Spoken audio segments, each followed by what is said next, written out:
Hello everyone, नमस्कार सभी को। आप सभी का स्वागत है दोस्तों। आज के सेशन में चलिए हम लोग देखते हैं हिस्ट्री। और हिस्ट्री में देखेंगे मॉडर्न हिस्ट्री काफ़ी इंपॉर्टेंट है सभी एग्जामिनेशन के लिए, जिसमें हिस्ट्री से प्रश्न पूछे जाते हैं।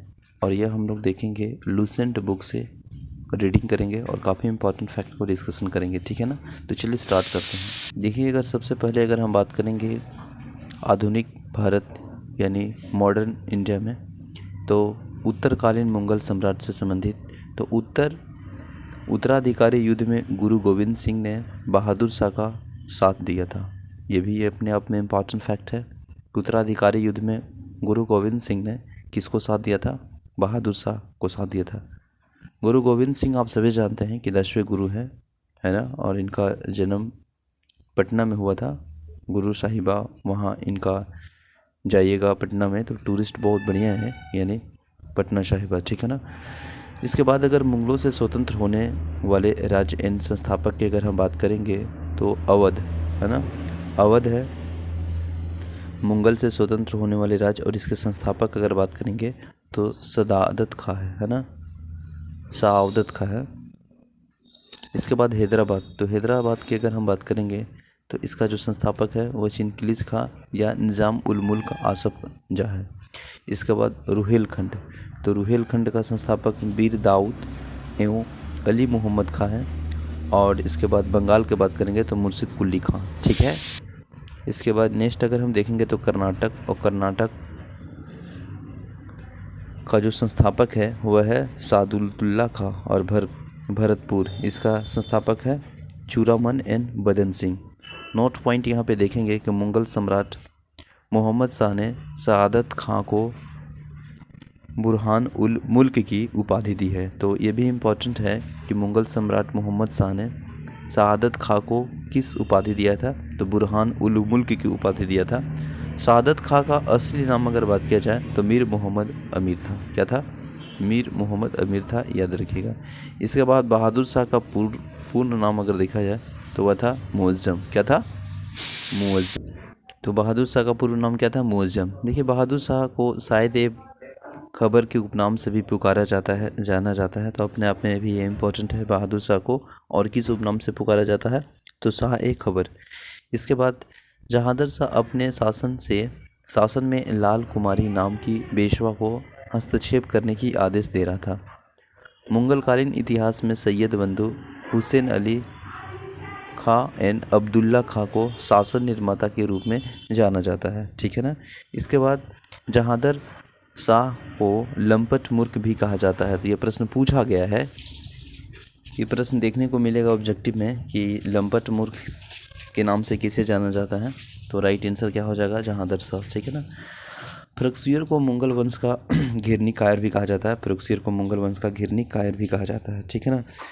नेक्स्ट है सुंदर युवतियों के प्रति अत्यधिक रुझाव को कारण, है ना, अत्यधिक रुझाव के कारण मोहम्मद शाह रंगीला को बादशाह कहा जाता है। मोहम्मद शाह को रंगीला बादशाह कहा जाता है। और एक संगीतकार के रूप में मोहम्मद शाह ने अपने ख्यालों की रचना की है, ठीक है ना। तुरानी सैनिक हैदर बेग ने 9 अक्टूबर 1970 ईस्वी को सैयद बंधु हुसैन अली की हत्या कर दी। तो तुरानी सैनिक जो हैदर बेग है वह कब हत्या कर दिया? 9 अक्टूबर 1720 ईस्वी में, ठीक ना। 9 अक्टूबर 1720 ईस्वी में हत्या कर दिए सैयद बंधु को, ठीक है, हुसैन अली खां को। इसके बाद नेक्स्ट अगर हम बात करेंगे इंपॉर्टेंट फैक्ट, तो मोहम्मद शाह ने शासन काल में हैदराबाद के चिनकिलिस खां ने निज़ाम उल मुल्क की उपाधि धारण की और 1725 ईस्वी में स्वतंत्र राज्य की स्थापना की है। हैदराबाद की स्थापना तुरानियों ने एवं अवध की स्थापना ईरानियों ने किया था, ठीक है। नेक्स्ट अगर बात की जाए कि ईरान यानी फारस की सम्राट नादिर शाह ने 1739 ईस्वी में दिल्ली पर आक्रमण किया। और उस समय दिल्ली का शासक जो था वो कौन था? मोहम्मद शाह था। नादिर शाह को ईरान का नेपोलियन कहा जाता है। तो ईरान का नेपोलियन किसे कहा जाता है? याद रखिएगा। किसको बताइए? नादिर शाह को ईरान का नेपोलियन कहा जाता है, ठीक है ना, याद रखिएगा, ठीक है। किसको? नादिर शाह को। इसके बाद नेक्स्ट बात करेंगे, नादिर शाह लगभग 70 करोड़ रुपए की धन राशि और शाहजहाँ का बनवाया हुआ तख्ते ताउस, है ना, तख्ते ताउस तथा कोहिनूर हीरा लेकर फारस वापस लौटा। ठीक है, तख्ते ताउस जो कि मयूर सिंहासन पर बैठने वाला अंतिम मुगल शासक मोहम्मद शाह था, और शाह आलम द्वितीय यानी अली गौहर के शासनकाल में 1803 ईस्वी में अंग्रेजों ने दिल्ली पर कब्जा कर लिया।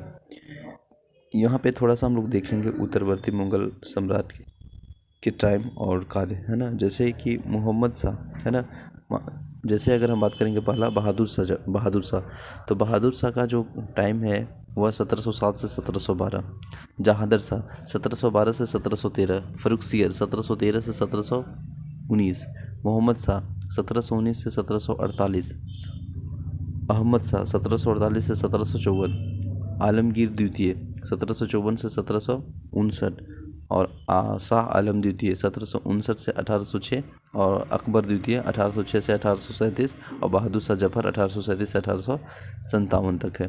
पानीपत का तृतीय युद्ध अगर हम बात करेंगे तो 1761 ईस्वी में हुआ है। मराठा और अहमद शाह अब्दाली को सेना के बीच हुआ था, और इस युद्ध में मराठा की हार हुई थी, है ना। अहमद शाह अब्दाली का वास्तविक नाम अहमद खां था, और इसने 8 बार भारत पर आक्रमण किया था। कितना बार किया था? 8 बार। गुलाम कादिर खान ने 1806 ईस्वी में शाह आलम द्वितीय की हत्या करवा दी है, और बहादुर शाह जफर अंतिम मुगल सम्राट था। 1857 की क्रांति में भाग लेने के कारण अंग्रेजों द्वारा बहादुर शाह जफर को बंदी बना लिया गया एवं रंगून भेज दिया। लाल किला की स्थित हीरा महल बहादुर शाह जफर ने बनवाया था, और मशहूर शायर मिर्ज़ा गाजिब बहादुर शाह जफर के ही समय दिल्ली में रहते थे। इसके बाद नेक्स्ट पॉइंट ही इम्पोर्टेंट है, हयात वक्स बाग लाल किला दिल्ली में स्थित है। ठीक है ना।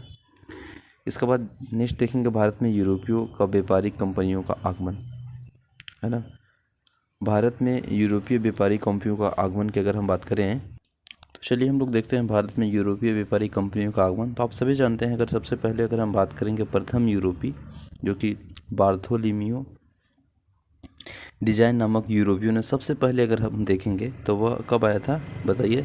1487 ईस्वी में आसा आंत्रिप जो कि अफ्रीका का अंतिम किनारा है तक पहुंचा, और इसी जगह के नाम हम लोग जानते हैं केप ऑफ गुड होप, है ना। लेकिन एक बात हम लोग जानेंगे कि 1494 में कोलंबस नाम के एक और नाजी भारत की खोज करने निकला था, है ना। फ्रोम कहाँ से? मैड्रिड स्पेन से। लेकिन रास्ता में इसका जहाज में भड़क दिया गया था, है ना, और इसी कारण से वह अनजान से अमेरिका की खोज कर डाला था, वेस्ट इंडीज़। ठीक है ना। और 1487 के 10 साल बाद यानी 1497 मान के चलिए, 1497 ईस्वी में वास्को डी गामा भारत की खोज करने निकला। कहाँ से? लिस्बन पुर्तगाल से, और अपने पानी जहाज लेकर निकला था और पहुंचा था आसा आंतरिप तक। वहीं पर होल्ड किया था, है ना, और एक गुजराती पथ प्रदर्शक मिला और वहीं भारत तक पहुंचने से हेल्प किया। ठीक है ना, जिसका नाम था अब्दुल मसीद। यहाँ क्या लिखा है? अब्दुल मसीद या अब्दुल मनीर था। ठीक है ना। और इसी के साथ चलकर 90 दिन की यात्रा की, और फाइनली अगर हम बात किया जाए तो 20 मई 1498 ईस्वी को, है ना, 20 मई 1498 ईस्वी को केरल के कालीकट बंदरगाह पर पहुंचा, और वहां बंदरगाह पर जिस पर वो पहुंचा वह कडाबू पर पहुंचने वाला सफल रहा, है ना। तो सबसे पहले कौन आया भारत में? तो सबसे पहले आया, एक बार हम लोग रिपीट कर लेते हैं, सबसे पहले आया पुर्तगाल, इसके बाद कौन आया? डच, इसके बाद कौन आया? अंग्रेज़, इसके बाद कौन आया? डेनिश, इसके बाद कौन आया? फ्रांस। तो इस तरह से याद कर सकते हैं, PDEDF, है ना। सबसे पहले पुर्तगाल, इसके बाद फिर डच, इसके बाद फिर अंग्रेज, इसके बाद फिर डेनिश, और इसके बाद फिर फ्रांस। तो ये सीक्वेंस में प्रश्न पूछा गया है ना। तो चलिए देखते हैं, यहाँ 17 में दिया है 20 में 1498 में वास्को डी गामा ने भारत की पश्चिमी तट पर स्थित कालीकट बंदरगाह पहुंचकर भारत एवं यूरोप के बीच नए समुद्र मार्ग की खोज की है ना। ऑलरेडी भारत पहले से था, समुद्र मार्ग की खोज की है, तो डोंट बी कंफ्यूज, आप सभी जानते हैं रेगुलेटरी। इसके बाद अगर हम देखें तो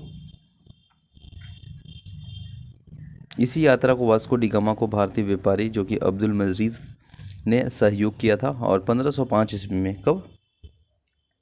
1505 ईस्वी में, ठीक है ना, फ्रांसीसी द अल्मेडा भारत में प्रथम पुर्तगाली वाइसराय बनकर आया था। 1509 ईस्वी में अल्फांसो द अल्बुकर भारत में पुर्तगालियों का वाइसराय बना और इसने 1510 ईस्वी में बीजापुर में यूसुफ आदिल शाह से गोवा जीता। तो कब? 1510 ईस्वी में। तो ये सब डेट याद रखिएगा, है ना। अगर हम थोड़ा सा बात करेंगे 1503 ईस्वी में, तो पुर्तगालियों ने सबसे पहले फैक्ट्री कोचीन में स्थापित किया था। 1505 ईस्वी में पुर्तगालियों ने दूसरी फैक्ट्री कनूर में लगाई थी। और 1505 से 9 के बीच जो पुर्तगाली का सबसे पहला गवर्नर बनकर आया था फ्रांसिसो डी अल्मेडा, ठीक ना। तो यह पुर्तगाल का फर्स्ट गवर्नर था, याद रखेंगे। और 1505 ईस्वी में अर्जेंटीका, कन्नौर और किलवा नामक स्थान पर किलों का निर्माण किया गया था, ठीक है ना। तो ये भी हम लोग याद रख सकते हैं। 1509 ईस्वी में हम लोग देखी हैं कि इसमें गुजरात जो तुर्क और मिर्स के वेंडो पराजित किया और इसी ने स्थापो दी इंडिया का संज्ञा दिया था, जो कि भारत के पुर्तगालियों को कहा जाता है, ठीक ना। इसके बाद 1510 ईस्वी में बीजापुर के आदिल शाह पर आक्रमण करके उसने गोवा पर प्राप्त किया, ठीक है। 1511 में मलक्का और 1515 ईस्वी में हारमुज बंदरगाह पर अधिकार किया। तो ये सभी डेट इंपॉर्टेंट है। इसके बाद तो हम वास्को डी गामा को रिलेट कर सकते हैं कि वास्को डी गामा भारत में 3 बार आया। पहला बार देखिएगा तो कब आया बताइए आप, अभी हम लोग तुरंत पढ़ें, 1498 में। दूसरा बार कब आया? ये पहला बार आया। दूसरा बार वास्को डी गामा भारत में कब आया? 1502 ईस्वी में। और तीसरा बार कब आया? तीसरा बार आया आपको 1524 ईस्वी में, ठीक ना। 1524 ईस्वी में, यानी दिसंबर 1524 ईस्वी में वास्को डी गामा की मृत्यु भी हो गई थी, ठीक ना। और तीसरा बार जो भारत आया था वो 5 सितंबर 1524 को आया था पुर्तगालियों के वाइसराय बनकर, और दिसंबर 1524 ईस्वी को वास्को डी गामा की मृत्यु हो गई थी, ठीक है ना। तो ये सभी पॉइंट को हम लोग याद रखेंगे। इसके बाद देखते हैं नेक्स्ट पॉइंट क्या है। पुर्तगालियों ने अपनी पहली व्यापारिक कोठी कोचीन में खोली, बिल्कुल सही है। दक्षिण पूर्वी तट में पुर्तगालियों का एकमात्र बस्ती सन थावे थी, ठीक ना। इसके बाद देखेंगे तो पुर्तगालियों के बाद भारत में डच लोग आए, और बिल्कुल पुर्तगालियों के बाद डच आए, इंग्लिशमैन आए, इसके बाद डेनिश आए, इसके बाद फ्रांस आए। तो पुर्तगाल, डच, अंग्रेज, Danish, France. I repeat again, Portugal, Dutch, अंग्रेज, डेनिश, फ्रांस। सीक्वेंस में पूछा हुआ प्रश्न है अरेंज करने के लिए पीसीएस में।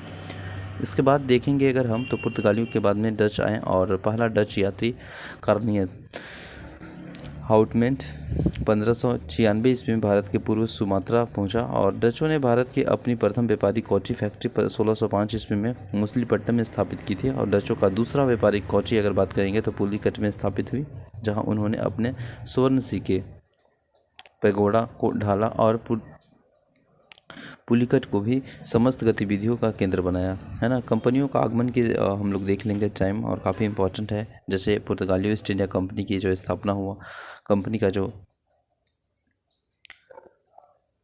पुर्तगाली ईस्ट इंडिया कंपनी 1498 में स्थापना हुआ था। अंग्रेजी ईस्ट इंडिया कंपनी की स्थापना 16 ईस्वी में हुआ। डच ईस्ट इंडिया कंपनी 1602 में है। डेनिश ईस्ट इंडिया कंपनी 1616 में। फ्रांसीसी ईस्ट इंडिया कंपनी 1664 और स्वीडिश ईस्ट इंडिया कंपनी 1731 ईस्वी में इसकी स्थापना हुआ, ठीक है ना। इसके बाद नेक्स्ट अगर हम पॉइंट की बात करेंगे तो यहाँ पे देख लिए हम लोग। इसके बाद देखते हैं,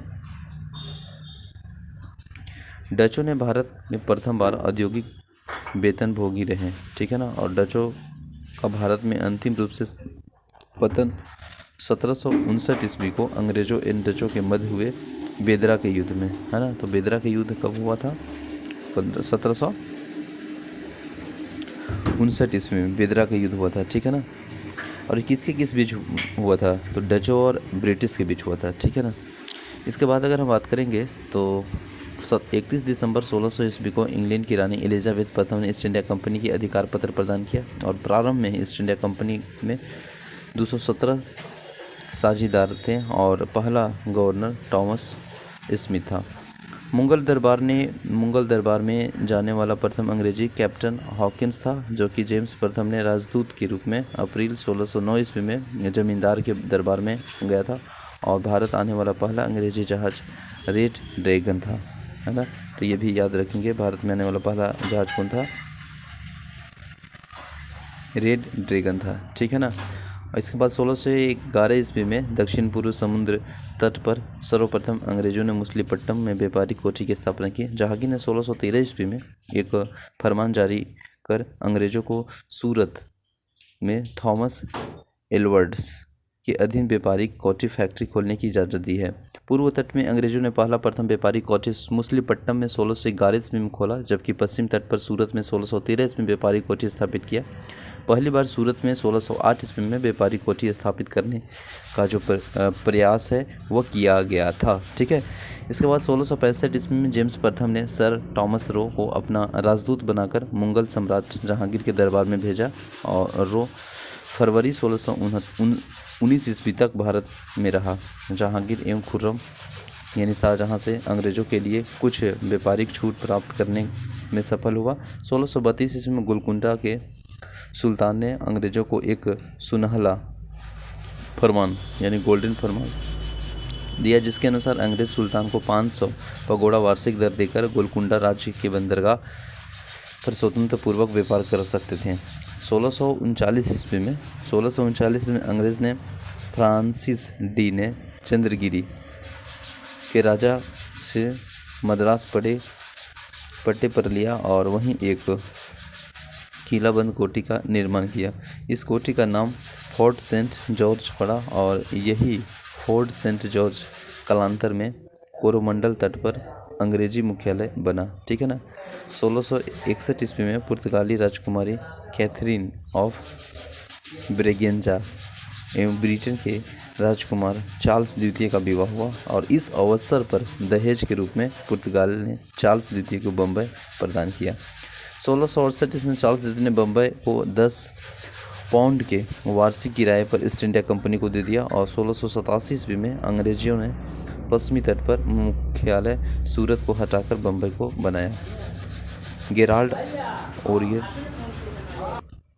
इसके बाद नेक्स्ट पॉइंट देख रहे थे हम लोग, यहाँ पे देख लेते हैं। फिर देखते हैं कि बंगाल के शासक शाह सूजा ने सर्वप्रथम 1661 ईस्वी में अंग्रेजों को व्यापारिक छूट की अनुमति दी, और इस अनुमति को निशान कहते थे, ठीक है ना। 1698 ईस्वी में ईस्ट इंडिया कंपनी ने 3 गांव यानी सूता नदी, कालीकट और गोविंदपुर को मिलाकर, है ना, कलकत्ता बना था। जमींदार ने 1200 रुपये भुगतान कर प्राप्त की और यहाँ पर फोर्ट विलियम का निर्माण किया। चार्ल्स अय्यर फोर्ट विलियम के प्रथम प्रेसिडेंसी हुए। कालांतर में यहाँ कलकत्ता का नगर कहलाया, जिसका नींव जॉर्ज चारनोक ने रखी, ठीक है। भारत में फ्रांसीसियों का प्रथम कोठी फैक्रो केरो के द्वारा सूरत में 1668 ईस्वी में स्थापित की गई है, और 1664 ईस्वी में फ्रांसीसी कंपनी ने निदेशक फ्रेडरिक मार्टिन ने वालीकोंडापुर के सूबेदार शेर खा लोधी से पुंडुचेरी नामक एक गांव प्राप्त किया, जो कि कालांतर में पौंडीचेरी के नाम से जाना जा गया है। प्रथम कर्नाटक युद्ध 1746 से 48 ईस्वी में ऑस्ट्रेलिया के उत्तराधिकारी युद्ध से प्रभावित था, और 1748 ईस्वी में हुई एल साकी संधि, है ना, एल सापल की संधि के द्वारा ऑस्ट्रेलिया और उत्तराधिकारी युद्ध में समाप्त हो गया, और इसी संधि के तहत प्रथम कर्नाटक युद्ध समाप्त हो गया, ठीक है ना। इसके बाद नेक्स्ट पॉइंट देखेंगे हम लोग।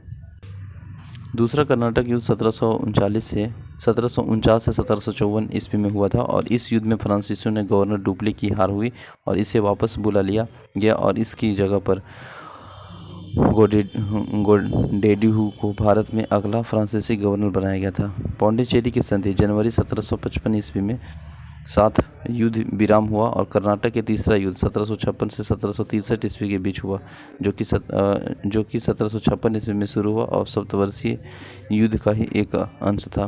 पेरिस की संधि होने पर यह युद्ध समाप्त हुआ।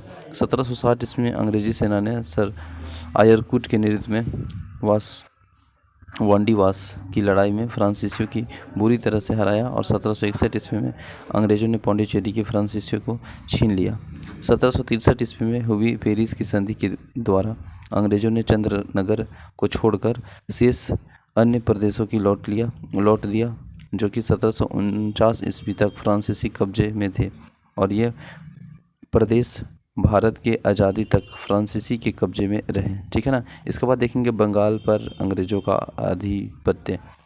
मुगल साम्राज्य के अंतर्गत आने वाली प्रांतों में बंगाल सर्वाधिक संपन्न था, है ना। मुर्शिद कुली खान स्वतंत्र शासक था, परंतु वह नियमित रूप से मुगल बादशाह के राजवंश भेजता था।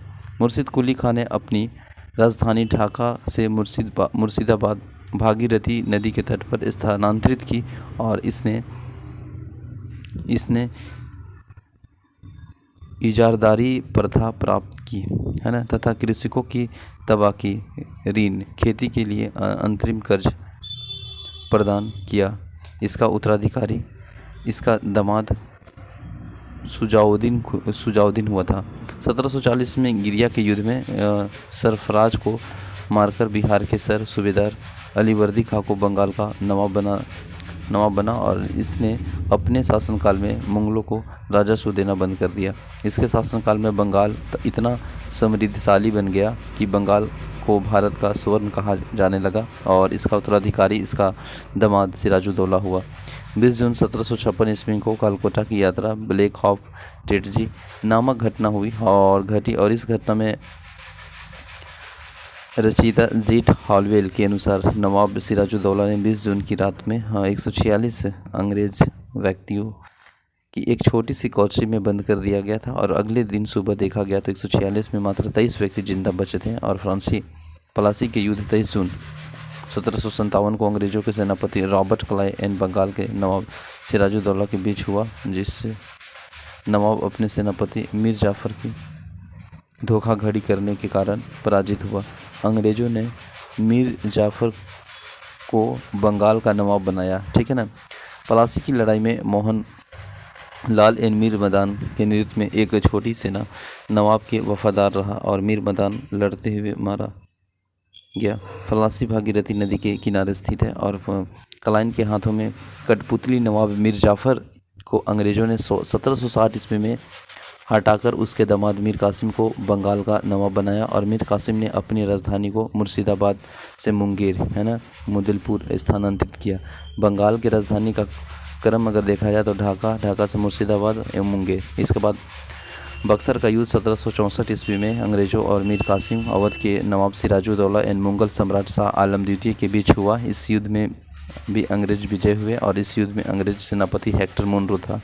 इसके बाद इम्पोर्टेंट देख लेते हैं हम लोग बंगाल के नवाब।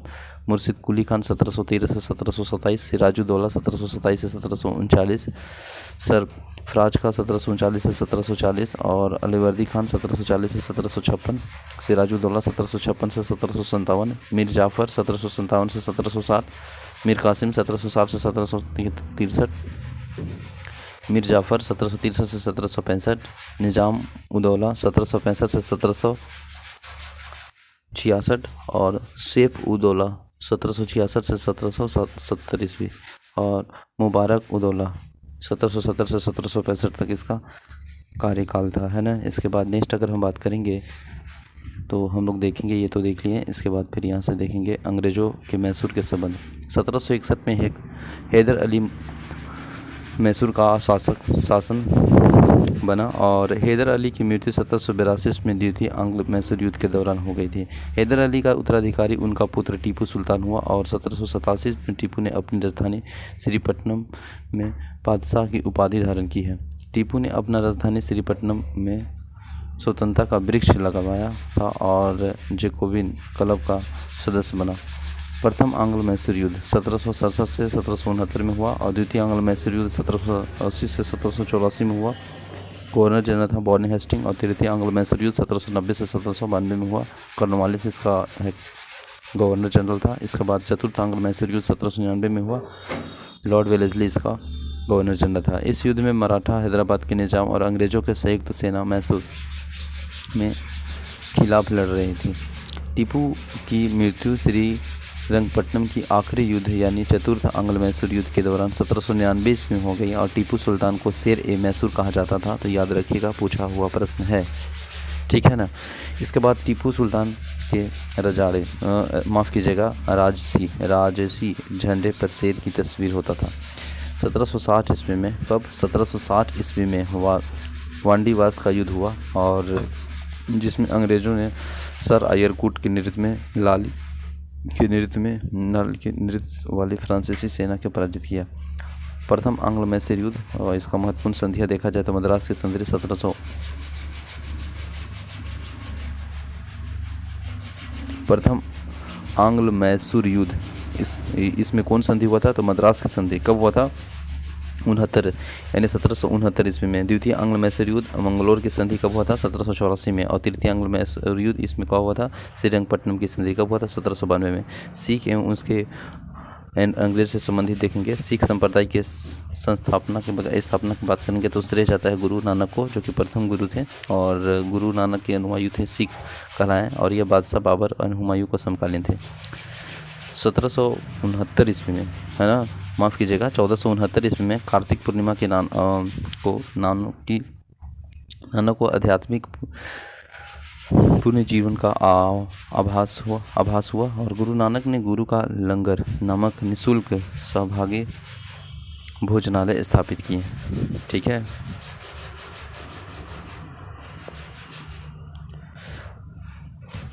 गुरु नानक ने अनेक संस्थानों पर संगम यानी धर्मशाला और पंगत यानी लंगर का स्थापित किए। संगत और पंगत के गुरु नानक के अनुयायियों के लिए एक संस्था का कार्य किया जहां वे प्रतिदिन मिलते थे।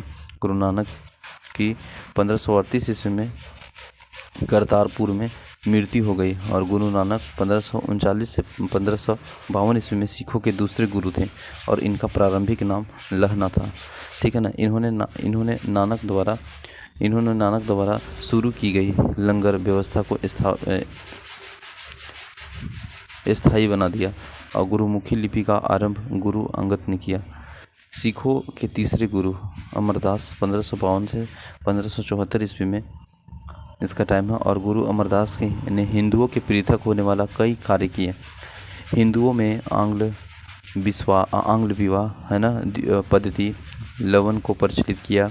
अकबर ने गुरु अमरदास से गोविंद सा जाकर भेंट की और गुरुपुत्री बीबी भानी को कई गांव दान में दिया। अमरदास ने 22 गद्दियों को राजधानी की और इस प्रत्येक पर एक महंत की नियुक्ति की है। बीबी के पति रामदास ने 1574 से 1581 ईस्वी को सिखों के चौथे गुरु हुए और अकबर ने बीबी की भाती को 500 बीघा भूमि दी है। गुरु रामदास ने इस भूमि पर अमृतसर नामक जलाशय खुदवाया और अमृतसर नगर की स्थापना की। कौन, बताइए, कौन किया स्थापना? गुरु रामदास ने। इसके बाद गुरु रामदास ने अपने तीसरे पुत्र अर्जुन को गुरु का पद सौंपा और इस प्रकार उन्होंने गुरु पद की पैतृक बनाया, ठीक है ना। इसके बाद नेक्स्ट अगर हम बात करेंगे तो गुरु अर्जुन 1581 से 1605, गुरु अर्जुन 1581 से 1505 और ये पांचवा था। सिखों के पांचवें गुरु हुए और इन्होंने सिखों के धार्मिक ग्रंथ आदि ग्रंथ की रचना की है और इसमें गुरु नामक का प्रेरणा पद, प्रार्थनाएं और गीत संकल्पित है। गुरु ग्रंथ साहिब यानी आदि ग्रंथ सिख गुरुओं के साथ कबीर, नामदेव एवं रैदास की रचनाओं भी सम्मिलित किया गया। गुरु अर्जुन ने अमृतसर जलाशय की मध्य में हरमंद साहब का निर्माण कराया और राजकुमार खुसरो की सहायता करने के कारण जहांगीर ने 1606 ईस्वी में गुरु अर्जुन को मरवा दिया। सिखों के छठे गुरु हरगोविंद 1606 से 1645 ईस्वी तक हुए और इन्होंने सिखों के सैन्य संगठन का रूप दिया तथा अकाल तख्त या ईश्वर के सिंहासन पर निर्माण कराया। ये 2 तलवार बांधकर गद्दी पर बैठते थे और एक दरबार में नगाड़ा बजाने की व्यवस्था थी। इन्होंने अमृतसर की किलेबंदी की। सिखों के 7वें गुरु हरराय 1645 से 61 ईस्वी तक हुए और इन्होंने दारा सिकोर की मिलने आने पर आशीर्वाद दिया। सिखों के 8वें गुरु हरकिशन और 1661 से 1664 ईस्वी तक हुए और इन्होंने मृत्यु चेचक से हुई थी और इनकी दिल्ली जाकर गुरुपंथ के बारे में औरंगजेब को समझाना पड़ा था। सिखों के 9वें गुरु हुए थे तेज बहादुर और 1664 ईस्वी से 1675 ईस्वी तक ये रहे और इस्लाम स्वीकार नहीं करने के कारण औरंगजेब ने इसे वर्तमान शीशगंज में गुरुद्वार के निकट मरवा दिया। सिखों के 10वें गुरु जो कि अंतिम गुरु है गुरु गोविंद सिंह है ना, जिसका टाइम पीरियड है 1775 से 1675 से 1708, ठीक है ना। 10वें गुरु कौन है? गुरु गोविंद सिंह। और इनका जन्म कहाँ हुआ था? पटना में। कब? 1666 ईस्वी में दिया है ना। और सबसे इम्पोर्टेंट इसमें हम लोग याद रखेंगे कि 1699 में खालसा पंथ की स्थापना गुरु गोविंद सिंह ने के द्वारा किया गया था, है ना। और ये 5 प्रकार के धारण करने वाली कंकार, जिसे आप सभी जानते हैं, विशिष्ट पहचान भी है। क से केस, क से कंधा, क से कड़ा और क से कच्छा और क से कृपान, ठीक ना। इन्होंने बारे में अगर हम बात करेंगे तो गुरु गोविंद सिंह ने अपने सच्चा बादशाह कहा और इन्होंने सिखों के लिए 5 कंकार जो कि अभी हम लोग अनिवार्य देखें, अर्थात इसे सिख के केस, कंधा, कृपाल, कच्छ और कड़ा रखने की अनुमति दी है और सभी लोगों को अपने नाम के अंत में सिंह शब्द जोड़ने के लिए कहा। गुरु गोविंद सिंह ने निवास स्थान आनंदपुर साहिब या एवं कार्यस्थली पावोता थी और इन्होंने 2 पुत्र फतेह सिंह और जोरावर सिंह को सरहिंद की मुगल फौजदारी वजीर खां ने दीवार में चिनवा दिया। 1699 ईस्वी में बैसाखी के दिन गुरु गोविंद सिंह ने खालसा पंथ की स्थापना की, है ना। पाहुल प्रणाली की शुरुआत भी गुरु गोविंद सिंह ने की।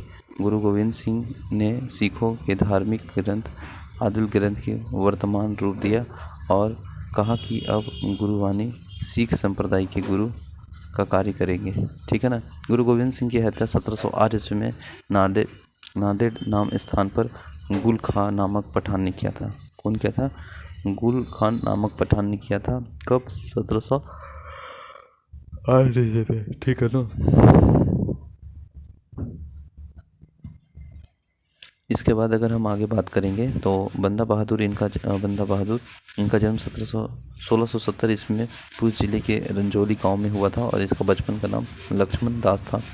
इनके पिता राम देव भारद्वाज राजपूत थे और बंदा का उद्देश्य पंजाब में एक सिख राज्य स्थापित करने का था और इसके लिए उन्होंने लोहगढ़ की राजधानी बनाया। उन्होंने गुरु नानक एवं गुरु गोविंद सिंह नाम के सिक्के चलवाए। बंदा ने सरहिंद के मुगल फौजदार वजीर खां की हत्या कर दी है और मुगल बादशाह फर्रुखशियर के आदेश पर 1716 ईस्वी में बंदा सिंह को गुरुद्वासपुर नांगल नामक स्थान पर पकड़कर मौत की घाट उतार दिया। शाहदरा कत्लगढ़ी के नाम से विख्यात है, जहां बंदा ने हजारों मुगल सैनिकों की मौत के घाट उतार दिया और बंदा के मृत्यु के बाद सिख कई छोटे छोटे टुकड़ों में बट गया।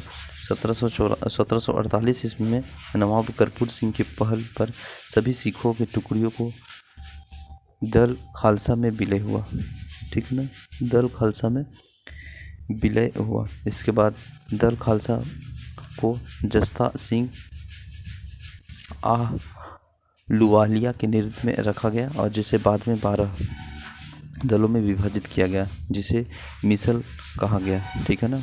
इसके बाद मिसल अरबी भाषा का शब्द है, हम लोग अभी देख रहे हैं कि मिसल अरबी भाषा का शब्द है जिसका अर्थ होता है समान होना, है ना। रंजीत सिंह का जन्म गुजरावाला में 2 नवंबर 1780 ईस्वी को सुकरचकिया मिशन के मुखिया महासिंह के यहाँ हुआ था और इनके दादा चरत सिंह ने 12 मिसलों के सुकरचकिया मिसल के प्रमुख स्थान दिया। 1798 से 1799 में रंजीत सिंह के लाहौर का शासक बना और 25 अप्रैल 1809 ईस्वी को चार्ल्स मेटकाफ और महाराजा रंजीत सिंह के बीच अमृतसर की संधि हुई। रंजीत सिंह का राज 4 सूबों के बटा था, पेशावर, कश्मीर, सुल्तान और लाहौर, पेशावर, कश्मीर, सुल्तान और लाहौर, पेशावर, कश्मीर, सुल्तान और लाहौर, ठीक है ना। इसके बाद महाराजा रंजीत सिंह ने विदेशी मंत्री फ़कीर अजीमुद्दीन एवं वित्त मंत्री दीनानाथ। 7 जून 1839 ईस्वी को रंजीत सिंह की मृत्यु हो गई है। और प्रथम आंग्ल सिख युद्ध 1845 से 46 में एवं द्वितीय आंग्ल सिख युद्ध 1849 ईस्वी में हुआ। अंग्रेजों ने सिखों के मध्य में हुई संधि, जैसे लाहौर की संधि 9 मार्च 1846 ईस्वी में, है ना। भेरोवाल की संधि 22 दिसंबर 1846 ईस्वी में। इस संधि के तहत राजा दलित सिंह के संरक्षण हेतु अंग्रेजों सेना का प्रवास पंजाब में मान लिया गया था। और 20 अगस्त 1847 ईस्वी में महारानी जिंदा को राजा दलित सिंह के अलग कर 48,000 वार्षिक पेंशन देकर शेखपुरा भेज दिया, है ना। द्वितीय आंग्ल सिख युद्ध के दौरान पहली लड़ाई में चिलियानवाल की लड़ाई सिख नेता शेर सिंह एवं अंग्रेजी कमांडर गफ के मध्य लड़ी गई। दूसरी लड़ाई गुजरात के चीनाब नदी के किनारे चार्ल्स नेपियर के नेतृत्व में अंग्रेजों ने 21 फरवरी 1849 ईस्वी को लड़ी हुई है। और इस युद्ध को सिख बुरी तरह से पराजित हुआ। लॉर्ड डलहौजी ने 29 मार्च 1849 ईस्वी को घोषणा द्वारा संपूर्ण पंजाब का विलय अंग्रेज राज्य में कर लिया। और महाराजा दलीप सिंह 50,000 पाउंड की वार्षिक पेंशन दी गई और उसे शिक्षा प्राप्त करने के लिए इंग्लैंड भेज दिया गया। सिख राज का प्रसिद्ध हीरा कोहिनूर को महारानी विक्टोरिया को भेज दिया। कंपनियों के अधीन गवर्नर जनरल से अगर हम बात करेंगे तो बंगाल के गवर्नर जनरल देखेंगे। और पहला अगर बात करेंगे या तो रॉबर्ट क्लाइन, जिसका टाइम 1757 से 60 एवं पुनः 1765 से 1767। इन्हें बंगाल के द्वैत शासन की व्यवस्था के जिसके तहत राजस्व वसूलने, सैनिक संरक्षण एवं विदेशी मामले कंपनी के अधीन थे, जबकि शासन चलाने की जिम्मेदारी नवाब के हाथों में था। ठीक है ना। इसके बाद नेक्स्ट पॉइंट है, तो चलिए इस सब पॉइंट को देखते हैं। देखिए, अगर हम बात करेंगे रॉबर्ट क्लाइन, तो इसने बंगाल के द्वैत शासन की व्यवस्था की जिसके तहत राजस्व वसूलने, सैनिक संरक्षण, विदेशी मामलों कंपनी के अधीन थे, और जबकि शासन चलाने की जिम्मेदारी नवाब के हाथों में थी। इसने मुगल सम्राट शाह आलम द्वितीय को इलाहाबाद की द्वितीय संधि 1765 ईस्वी के द्वारा कंपनी के संरक्षण में लिया, है ना। और रॉबर्ट क्लाइन ने बंगाल के समस्त क्षेत्र के लिए 2 उपदीवान, बंगाल के लिए मोहम्मद रजा खां और बिहार के लिए राजा सीताब राय को नियुक्त किया। अन्य गवर्नर बरेलास्ट 1767 से 1769 में, कटियार यानी 1769 से 1772 में, और वॉरेन हेस्टिंग्स 1772 से 1774 में। कंपनियों के अधीन गवर्नर जनरल की अगर हम बात करेंगे तो रेगुलेटिंग एक्ट 1773 के अनुसार बंगाल के गवर्नर को अब अंग्रेजी क्षेत्रों के गवर्नर जनरल कहा जाने लगा और इसकी कार्यकाल 5 वर्षों का निर्धारण किया गया। मद्रास एवं बम्बई के गवर्नर को इसके अधीन कर दिया और इस प्रकार भारत में कंपनी के अधीन प्रथम गवर्नर जनरल वॉरेन हेस्टिंग, जो कि 1774 से 1745 में हुआ।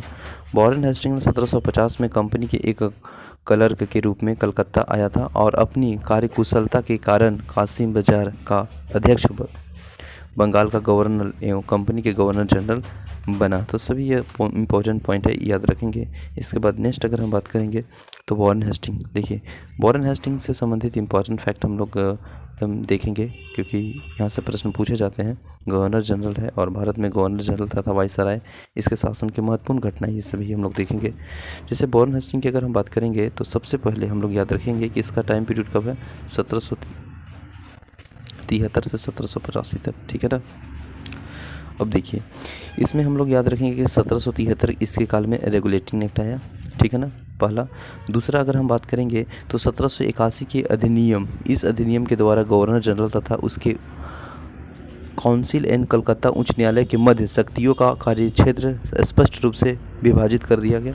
1784 के पीस इंडिया एक्ट आया, 1784 के रोहिला युद्ध हुआ। ये सभी हम लोग देख लेते हैं टाइम डेटलाइन से। जैसे कि अगर हम बात किए 1773 तो इसी के टाइम पे आया पहला, मान के चलिए 1773, है ना। 1773 में रेगुलेटिंग एक्ट आया। ठीक है ना। इसके बाद 1781 का अधिनियम, इस अधिनियम के द्वारा गवर्नर जनरल तथा उसकी काउंसिलिंग इन कलकत्ता, है ना, उच्च न्यायालय के मध्य में शक्तियों का कार्यक्षेत्र स्पष्ट रूप से विभाजित कर दिया गया। तीसरा पॉइंट अगर हम बात करेंगे तो 1784 में पीट्स इंडिया एक्ट आया। 1774 में रोहिला युद्ध हुआ। इसके बाद 1775 से 82 का प्रथम मराठा युद्ध तथा 1782 में, है ना, 1782 में सलबाई की संधि।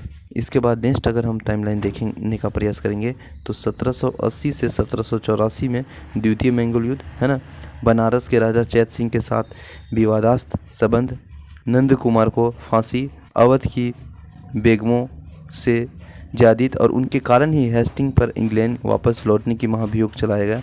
इसके बाद 1784 में अगर हम बात करेंगे इम्पोर्टेंट डेडलाइन तो आपको देखने को मिलेगा, है ना, 1784 में एशियाटिक सोसाइटी ऑफ बंगाल की नींव, है ना, बंगाल के द्वैध शासन की समाप्ति, कलकत्ता में सदर दीवानी और एक सदर निज़ाम अदालत की स्थापना, कलकत्ता में बंगाल की राजधानी की घोषित। तो ये सभी आपको वॉरेन हेस्टिंग हो जाता है और इसने राजकीय कोषागार को मुर्शिदाबाद को हटाकर कलकत्ता लाया। 1772 ईस्वी में इसके प्रत्येक जिले के एक पैदा फौजदार तथा दीवानी अदालतों की स्थापना की, है ना।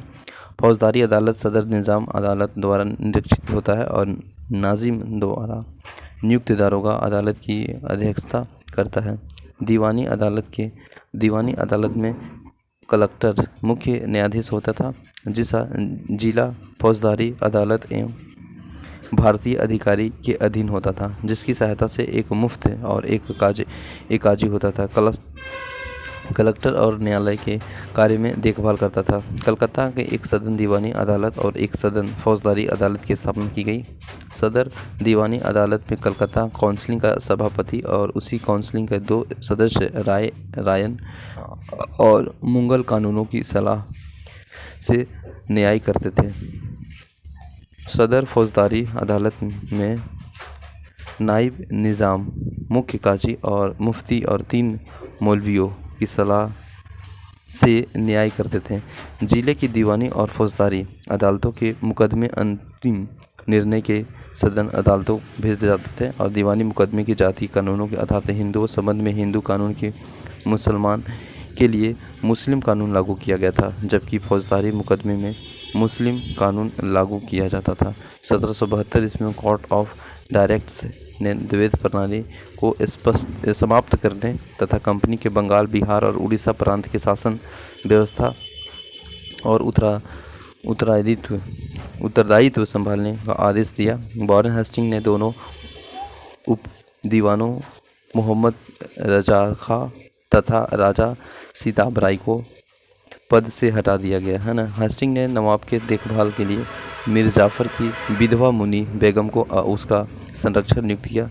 1775 में मुनी बेगम को हटाकर मोहम्मद रजा खां को नवाब का संरक्षण नियुक्त किया गया और इसने 1781 ईस्वी में कलकत्ता के मुस्लिम शिक्षा के विकास के लिए प्रथम मदरसा स्थापित किया, है ना। इसके समय 1782 में जोनाथन डक्कन ने बनारस के संस्कृत विद्यालय की स्थापना की। गीता की अंग्रेजी अनुवाद विलियम चार्ल्स को हेस्टिंग के आश्रय प्रदान किया। इसी के समय में सर विलियम जोन्स ने 1784 में the Asiatic society of Bengal की स्थापना की और इसने मुगल सम्राट को मिलने वाली 26 लाख रुपए की वार्षिक पेंशन बंद करवाया। इसी के समय में 1780 में बंगाल का पहला समाचार पत्र द बंगाल गजट का प्रकाशन जेम्स ऑस्टिन हिक्की ने किया और इसी के समय में रेगुलेटिंग एक्ट के तहत 1774 में कलकत्ता में उच्च न्यायालय की स्थापना की गई, जिसका अधिकार क्षेत्र कलकत्ता तक था। कलकत्ता के बाहर का मुकदमा तभी सुना जाता था जब दोनों पक्ष सहमत हो और इस न्यायालय के अंग्रेजी कानून लागू होता था और इसका मुख्य न्यायाधीश एलिजा इम्पे थे, जिसे 1782 में इस्तीफा देना पड़ा। हेस्टिंग के बंगाल का ब्राह्मण नंद कुमार पर झूठा आरोप लगाकर न्यायालय में फांसी की सजा दिलवा दी गई है। प्रथम आंग्ल मराठा युद्ध 1775 से 1782 में, द्वितीय आंग्ल मराठा युद्ध 1780 से 84 में वॉरेन हेस्टिंग के समय में ही लड़े गए और प्रथम आंग्ल मराठा युद्ध सलबाई की संधि जो कि 1782 में हुआ, द्वितीय जो आंग्ल मैसूर युद्ध के मंगोल की संधि के तहत 1784 ईस्वी के द्वारा समाप्त कर दिया गया। पीट्स इंडिया एक्ट 1784 में वॉरेन हेस्टिंग के समय ही पारित हुआ और इसी के काल में, है ना, बोर्ड ऑफ रेवेन्यू की स्थापना हुआ।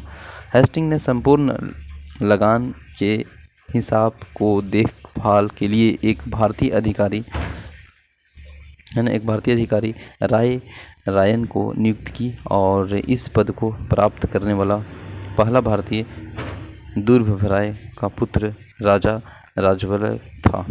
ठीक है ना।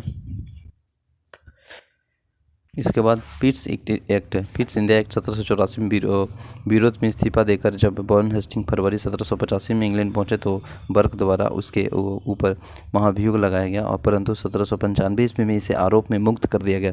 1786 में हेस्टिंग के जाने के पश्चात लगान परिषद का पुनर्गठन किया गया और एक नवीन अधिकारी मुख्य सारिस्तादान, है ना, की नियुक्ति की गई है, जिसका कार्य कानूनगोओं के कागजों को देखभाल करना तथा, है ना, साथ ही इस पद पर प्रथम नियुक्ति जेम्स ग्रांट को प्राप्त करना था। सुरक्षा प्रकोष्ठ की नीति ring fence policy Warren Hasting के संबंध में है। सर जॉन मैकफरन 1785 से 1786, 1785 से 1786, ठीक है ना। इसे अस्थायी गवर्नर जनरल नियुक्त किया गया था, और लॉर्ड कॉर्नवालिस 1786 से 1793 और 1805। लॉर्ड कॉर्नवालिस के अगर इम्पोर्टेंट अगर हम बात करेंगे तो हम लोग 3-4 पॉइंट याद कर लेंगे, रिलेट कर लेंगे। जैसे में तृतीय मैसूर युद्ध 1790 से 1792 में, श्रीरंगपट्टनम की संधि 1792 में।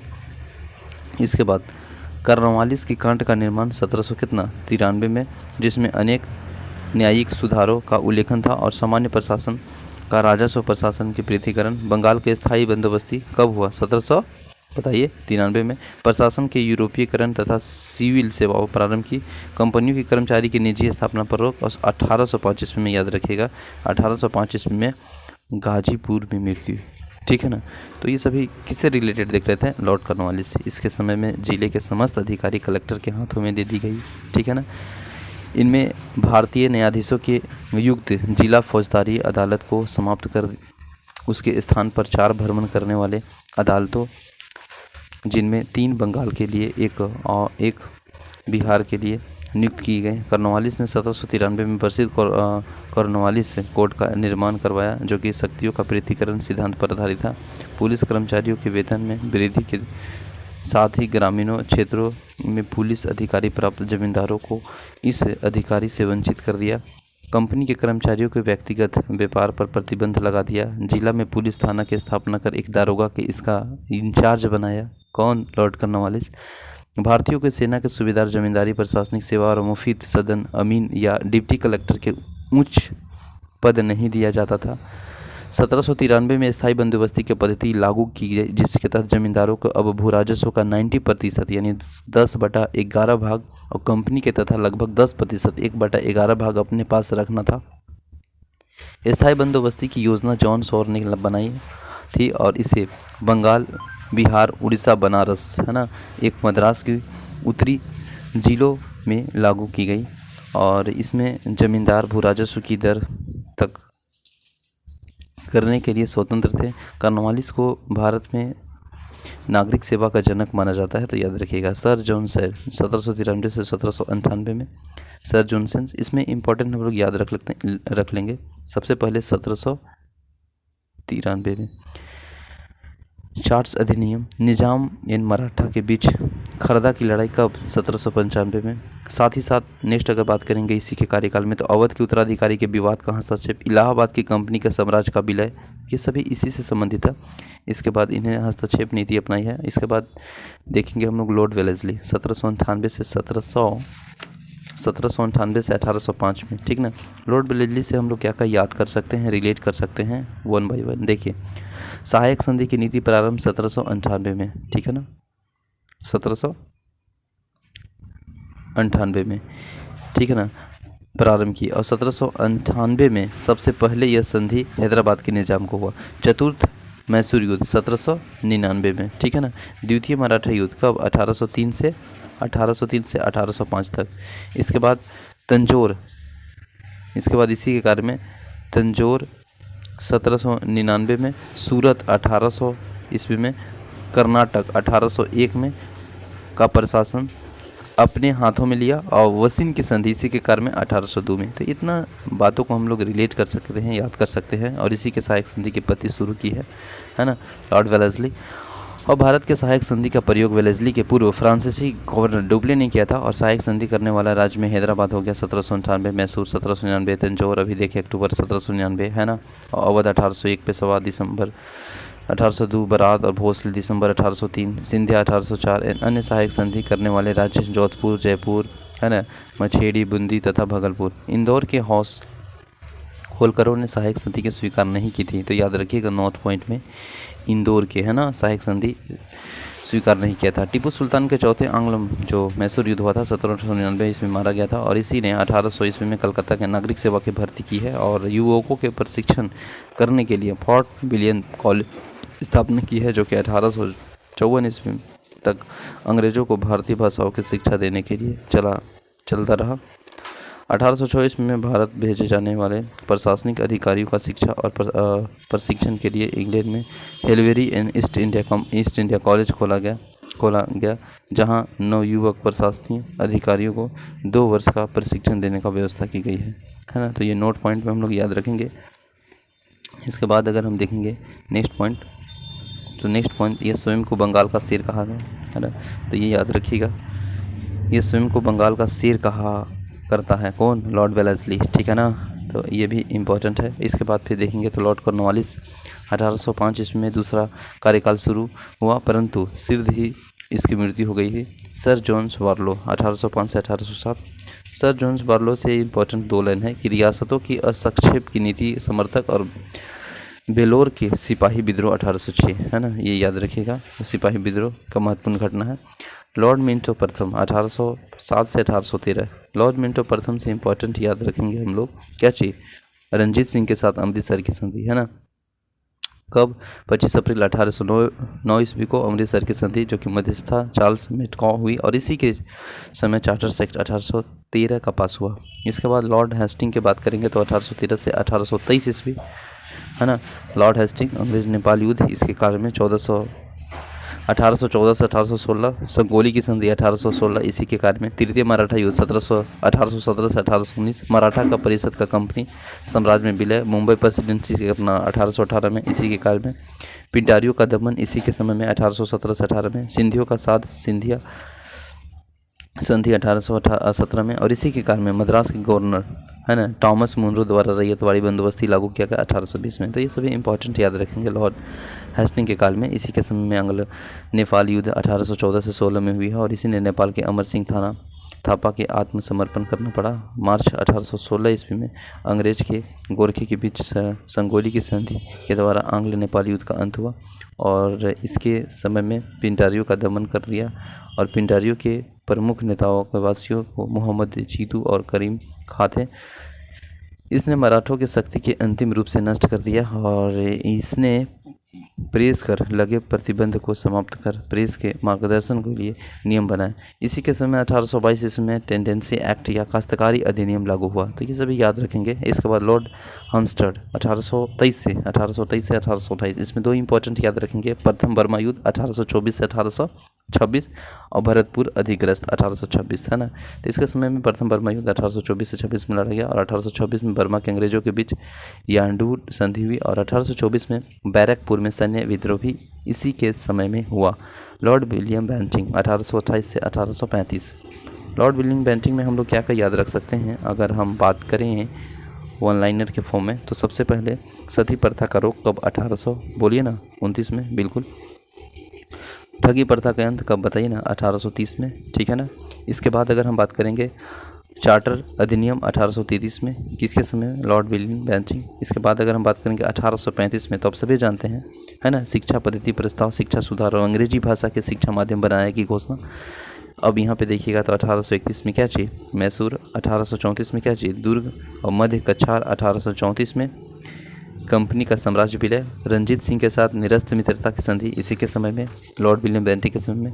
लॉर्ड कॉर्नवालिस द्वारा स्थापित प्रांतीय अपीलीय एवं भ्रमणकारी न्यायालयों की समाप्ति, राजस्व आयुक्त की नियुक्ति इसी के समय में। तो ये सभी इंपॉर्टेंट है, याद रखेंगे, जो कि यहाँ पे भी देखेंगे। 1803 में यह मद्रास का गवर्नर था, और इसी के समय 1806 में माथे पर जातीय चिन्ह न लगाने तथा कानों में बालियाँ न पहनने देने की बेलरोर में सैनिकों के विद्रोह दिया, और 1833 में चार्टर एक्ट द्वारा बंगाल के गवर्नर जनरल को भारत के गवर्नर जनरल बना दिया, और इसी के काल में इस प्रकार भारत का पहला governor general Lord William Bentinck, तो याद रखिएगा बंगाल का प्रथम गवर्नर जनरल वॉरेन हेस्टिंग और भारत का पहला गवर्नर जनरल विलियम बेंटिंक, याद रखिएगा, ठीक है ना। राजा राम मोहन राय ने सहयोग में बेंटिंक के 1829 ईस्वी में सती प्रथा का समाप्त कर दिया।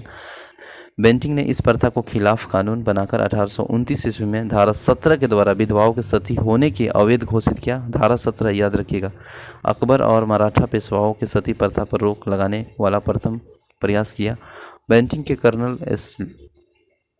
स्लीमेन की सहायता से 1830 में ठगी प्रथा का समाप्त कर दिया और ठग देवी काली की पूजा करते हैं।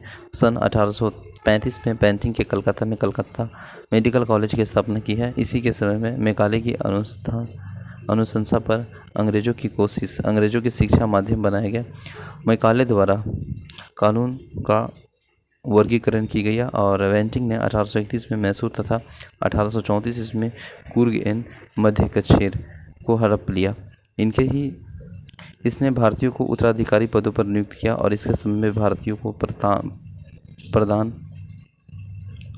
किया गया। उच्चतम एवं सदर अमीर का था और 700 रुपये प्रति माह का तनख्वाह मिलती थी, है ना। इसके समय में कंपनी के 1833 में चार्टर एक्ट द्वारा यह नियम निश्चित किया गया कि धर्म, जाति, रंग अथवा जन्म के आधार पर किसी भी व्यक्ति के कंपनी की सेवा में प्रवेश करने की नहीं रोका जाएगा और इसने शिशु बालिका की हत्या पर प्रतिबंध लगाया, ठीक है। तो ये सभी इंपॉर्टेंट पॉइंट याद रखेंगे। अब आता है जेल मेटकॉफ 1835 से 1836 आएगा, है ना।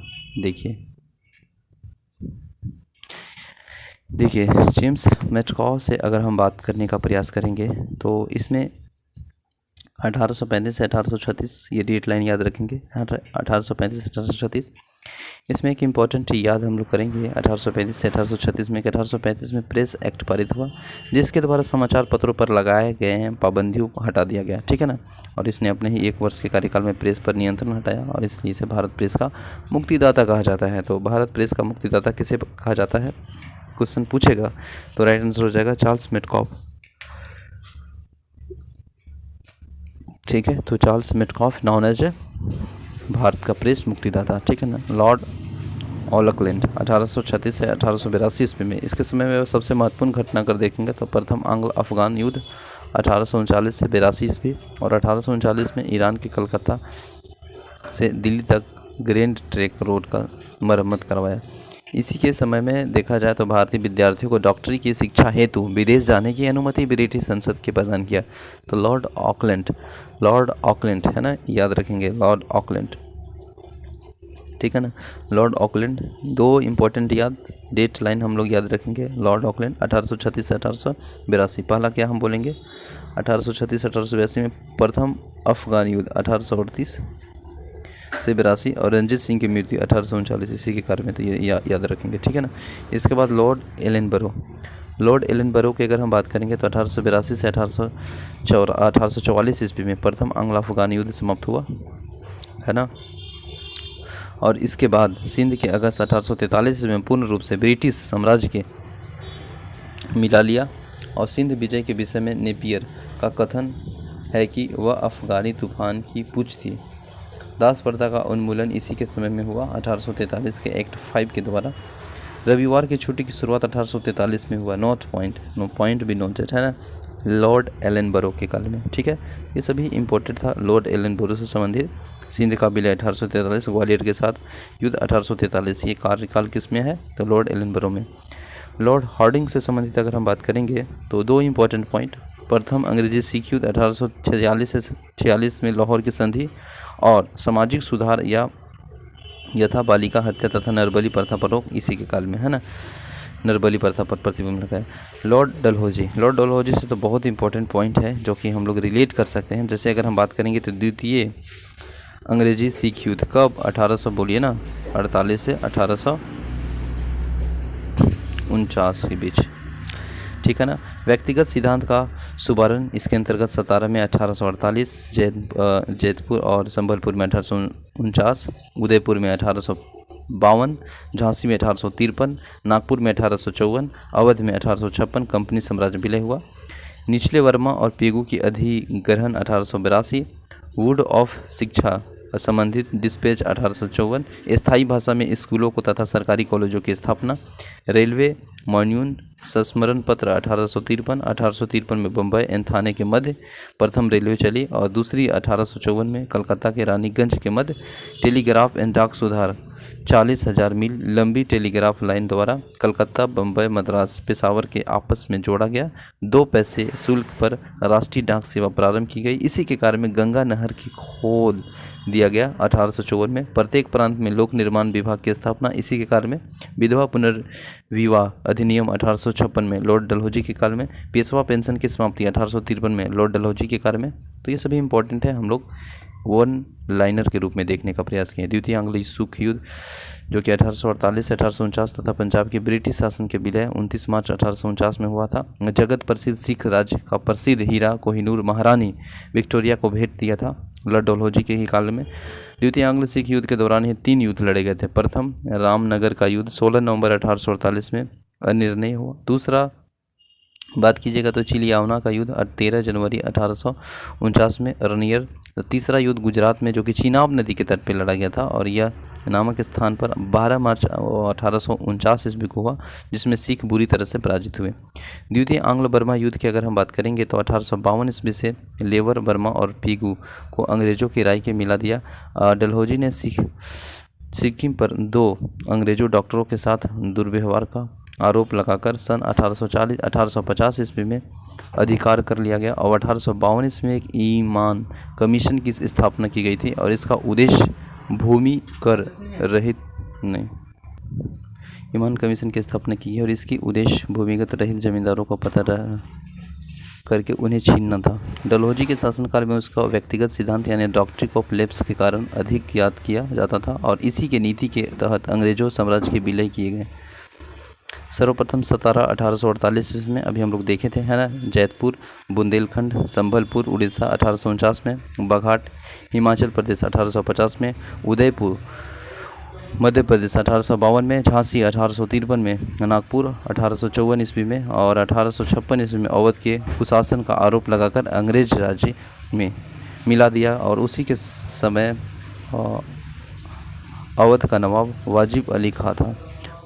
नोट पॉइंट अगर हम बात करेंगे तो 18वीं शताब्दी में अवध राज्य का संस्थापक सादत खां था और 1856 ईस्वी में इसने तोपखाने के मुख्यालय को कलकत्ता से मेरठ स्थानांतरित किया और सेना का मुख्यालय शिमला में स्थापित किया। शिक्षा संबंधित सुधारों में डलहौजी ने 1854 में वुड डिस्पैच की लागू किया, जिसके अनुसार जिलों में एंग्लो वर्चुअल स्कूल, प्रमुख नगरों में सरकारी कॉलेजों तथा 1857 में तीनों प्रेसिडेंसियों कलकत्ता, मद्रास, मुंबई का एक एक विश्वविद्यालय स्थापित की गई और साथ ही साथ प्रत्येक प्रदेश में एक एक विश्वविद्यालय स्थापित किया और साथ ही साथ अगर हम बात करेंगे तो प्रत्येक प्रदेश में एक शिक्षा निदेशक नियुक्त किया गया।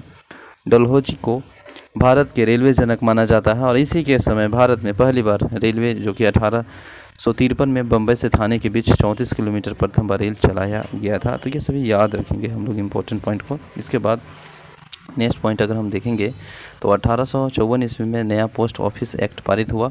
किसके काल में बताइए ना? लॉर्ड डलहौजी के ही काल में। हम सब देख रहे हैं ना, भारत में पहली बार डाक टिकट का प्रचलन हुआ।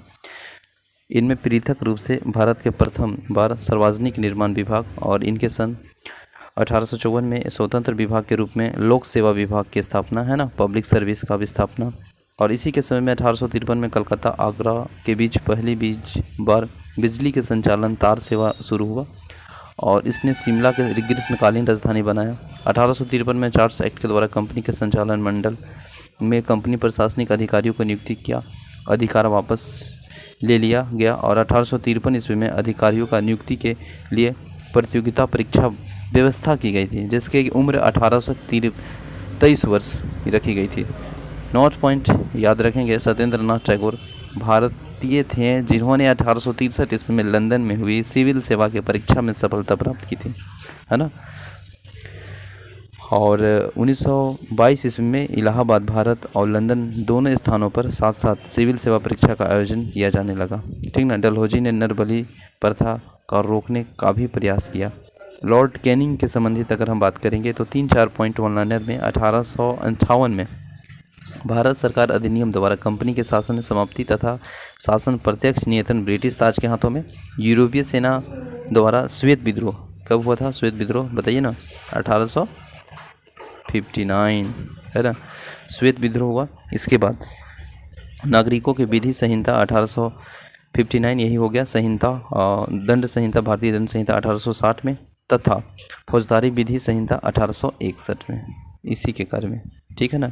इसके बाद भारतीय शासन अधिनियम 1861 में, इसी के काल में। पुलिस विभाग का गठन 1861 में, इसी के काल में, है ना। तो ये सभी इंपॉर्टेंट फैक्ट है, याद रखेंगे।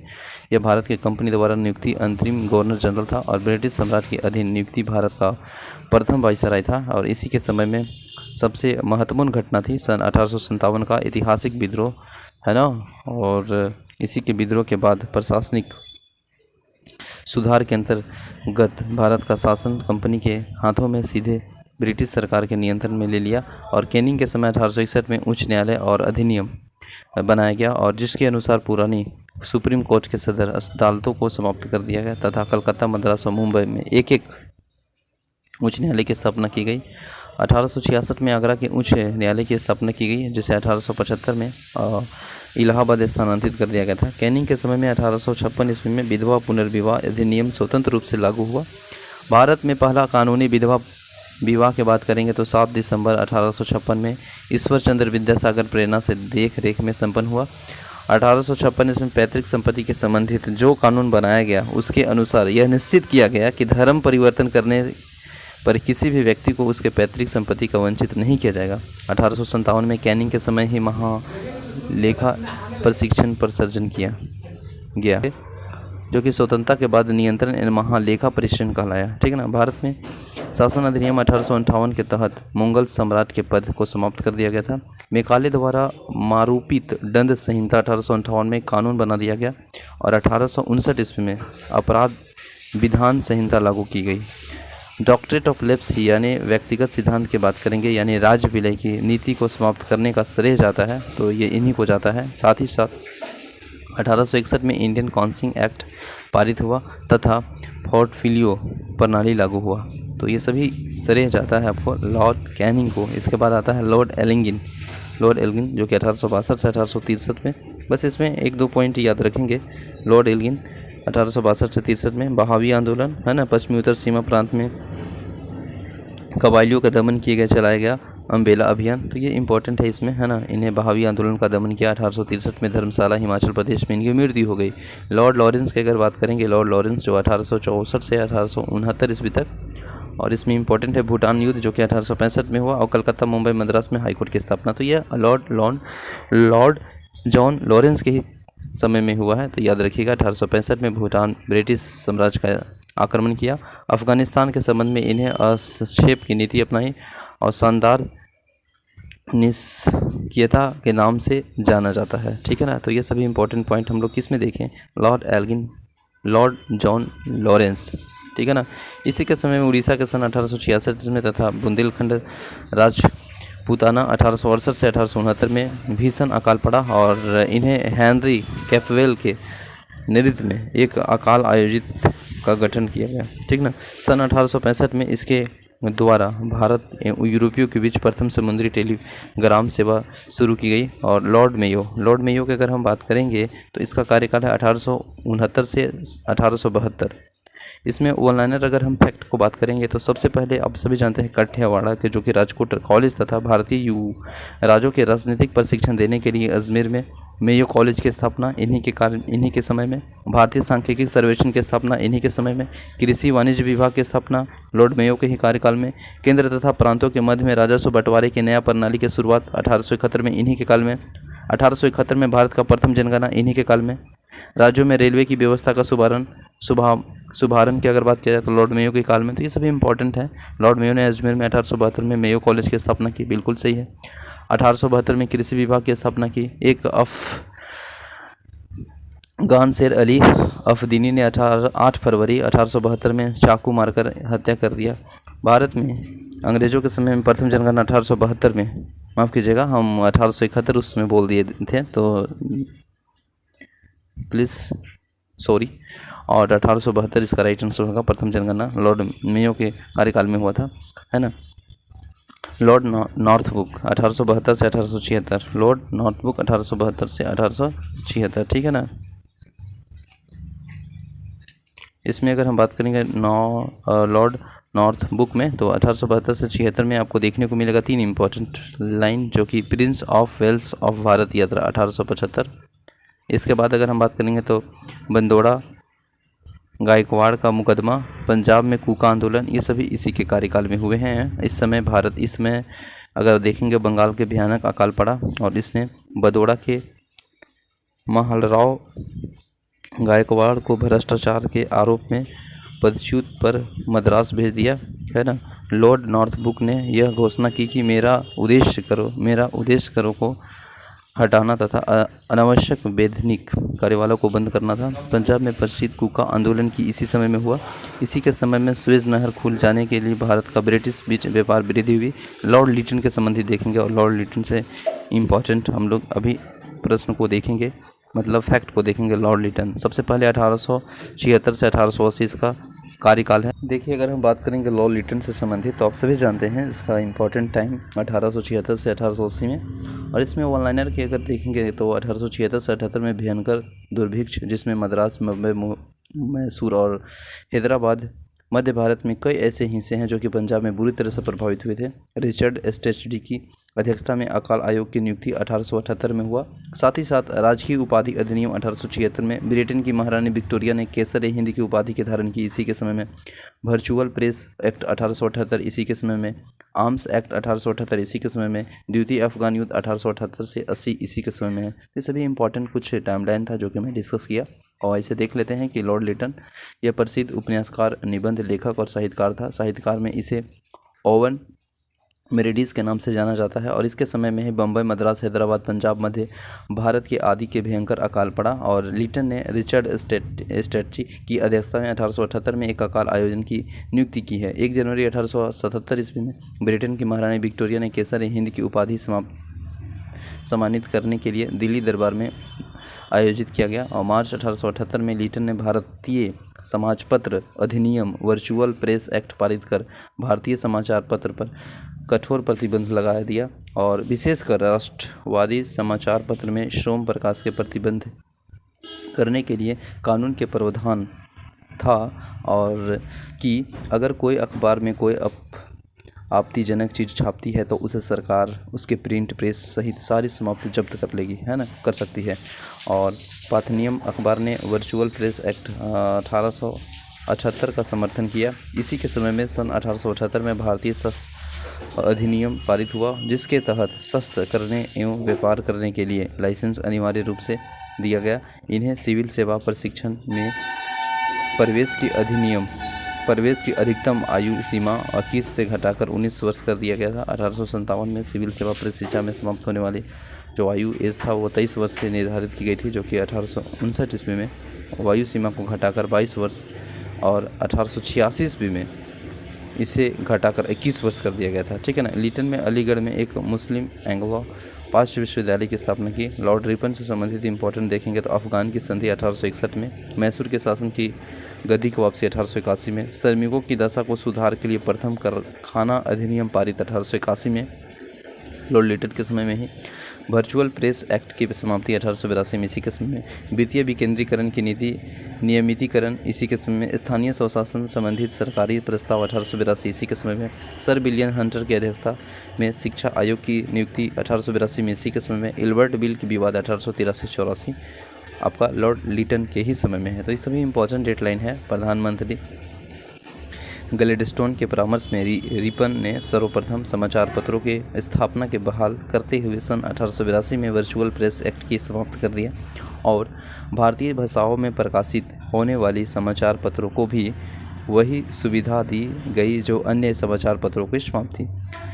इसने सिविल सेवा के प्रवेश में अधिकतम आयु 19 वर्ष से घटाकर 21 वर्ष कर दिया, ठीक है ना। इसके बाद नेक्स्ट अगर फैक्ट की अगर हम बात करेंगे तो इसने स्थानीय स्वशासन की शुरुआत की और 1882 में स्थानीय स्वशासन संबंधित कानून बनाया, जिसके आधार पर विभिन्न प्रांतों में 1883 से 1885 के मध्य में स्थानीय स्वशासन संबंधित कानून बनाए गए। इसके समय में ही भारत के सन 1881 में सर्वप्रथम नियमित जनगणना 82 में, है ना, नियमित जनगणना तब से लेकर अब तक प्रत्येक 10 वर्ष के अंतराल में जनगणना हैदराबाद और राजपूतानों को नहीं जोड़ा गया है ना ये जनगणना में। इसका बाद भारत में पहली बार जनगणना 1872 में हुई, परंतु इसमें भारत के संपूर्ण भागों में प्रतिनिधित्व नहीं हुआ। लगभग 20% भाग इसमें छूट गया था। रिपन के समय में 1882 में है ना प्रथम कारखाना अधिनियम लाया गया 81 में, और 7 वर्ष की आयु में बच्चों के काम करने पर प्रतिबंध लगा दिया गया था, और 7 से 12 वर्ष के श्रमिकों के लिए 9 घंटे कार्य करना जाना प्रतिबंधित कर दिया गया, और यह एक चाय कॉफ़ी नील की खेती पर लागू नहीं था। ठीक है ना। रिपन के समय में शैक्षिक सुधारों के अंतर्गत अगर देखेंगे तो विलियम हेक्टर की अध्यक्षता एक आयोग की गठन किया गया। 2 फरवरी 1883 ईस्वी को यूरोपीय के विरोध में भारतीय न्यायाधीशों के द्वारा मुकदमे की सुनवाई की और एल्बर्ट विधेयक प्रस्तुत किया। ठीक है ना। लेकिन यूरोपियों के प्रबल विरोध के कारण इसे वापस लेना पड़ा। अंग्रेज़ों द्वारा इसे विधेयक के विरोध में कोई विधेयक को श्वेत विद्रोह के नाम से जाना जाता है। फ्लोरेंस नाइटिंगेल ने रिपन को भारत के उद्गारण की संज्ञा दी है। लॉर्ड डफरिन की अगर हम बात करेंगे तो 1884 से 1888 का टाइम पीरियड है। तृतीय बर्मा युद्ध 1885-86 में इसी के समय में भारतीय राष्ट्रीय कांग्रेस की स्थापना लॉर्ड डफरिन के काल में। तो ये सभी इंपॉर्टेंट याद रखेंगे। इसके समय में तृतीय आंग्ल बर्मा युद्ध 1885-86 तक हुआ था, और बर्मा के अंतिम रूप से अंग्रेजों राज की मिला दिया गया था। अब इसी के समय में बंगाल टेंडेंसी एक्ट और अवध टेंडेंसी एक्ट तथा पंजाब टेंडेंसी एक्ट पारित हुआ था, और इसी के समय में सबसे महत्वपूर्ण घटना 28 दिसंबर 1885 में बम्बई में एम.यू. ह्यूम के नेतृत्व में भारतीय राष्ट्रीय कांग्रेस की स्थापना। दैट इज़ वेरी इंपॉर्टेंट, याद रखिएगा। लॉर्ड लैंसडाउन 1888 से 1894 में अगर हम बात करेंगे तो भारत में अफगानिस्तान के मध्य में सीमा रेखा डुरंड रेखा का निर्धारण इसी के समय में हुआ। 1891 में दूसरे कारखाना अधिनियम लाया गया, और जिसके स्त्रियों को 11 घंटे प्रतिदिन काम से अधिक काम करने के प्रतिबंध लगाया गया। साथ ही सप्ताह के एक दिन छुट्टी की व्यवस्था की गई लॉर्ड लॉन्सडाउन के द्वारा। ठीक है ना। ये सभी इंपॉर्टेंट पॉइंट था। लॉर्ड एल्गिन द्वितीय से संबंधित देखेंगे तो 1894 से 1899 इसका टाइम है। भारत को तलवार के बल पर विजित किया गया और तलवार के बल पर इसकी रक्षा की जाएगी। यह स्टेटमेंट, यह कथन लॉर्ड एल्गिन द्वितीय का है। इंपॉर्टेंट है, रिपीट अगेन। भारत के तलवार के बल पर विजित किया गया और तलवार के बल पर ही इसकी रक्षा की जाएगी। यह कथन लॉर्ड एल्गिन द्वितीय के द्वारा कहा गया है। 1895 से 1898 के मध्य में उत्तर प्रदेश, बिहार, पंजाब, मध्य प्रदेश में भयंकर अकाल पड़ा। तो ये इंपॉर्टेंट लाइन है। इसके बाद लॉर्ड कर्जन से संबंधित अगर बात करेंगे तो बहुत ही इंपॉर्टेंट फैक्ट याद आता है। पुलिस सुधारों के लिए एंट्रूजी फोर्स की अध्यक्षता में पुलिस आयोग का गठन कब हुआ बताइए ना। 1800 नहीं दोस्त, 1902 ईस्वी में। ठीक है ना। साथ ही साथ 1902 ईस्वी में विश्वविद्यालय की स्थापना तथा भारतीय विश्वविद्यालय की अधिनियम पारित 1904 में। ठीक है। इसके बाद अगर बात करेंगे तो उद्योग एवं वाणिज्य विभाग की स्थापना इसी के समय में। कलकत्ता कॉमर्शियल कॉरपोरेशन एक्ट 1899 में इसी के समय में। इसके बाद अगर हम बात करेंगे तो कृषि बैंक की स्थापना इसी के समय में। बंगाल विभाजन 1905 में इसी के समय में। कृषि बैंक की स्थापना इसी के समय। पूसा में कृषि अनुसंधान केंद्र की स्थापना। रेलवे बोर्ड की स्थापना कब? 1905 में इसी के समय। करजन किचन विवाद इसी के समय। तिब्बत में यंग हार्वेस्ट मिशन कब? 1904 में इसी के समय में। ये सभी इंपॉर्टेंट डेटलाइन याद रखेंगे।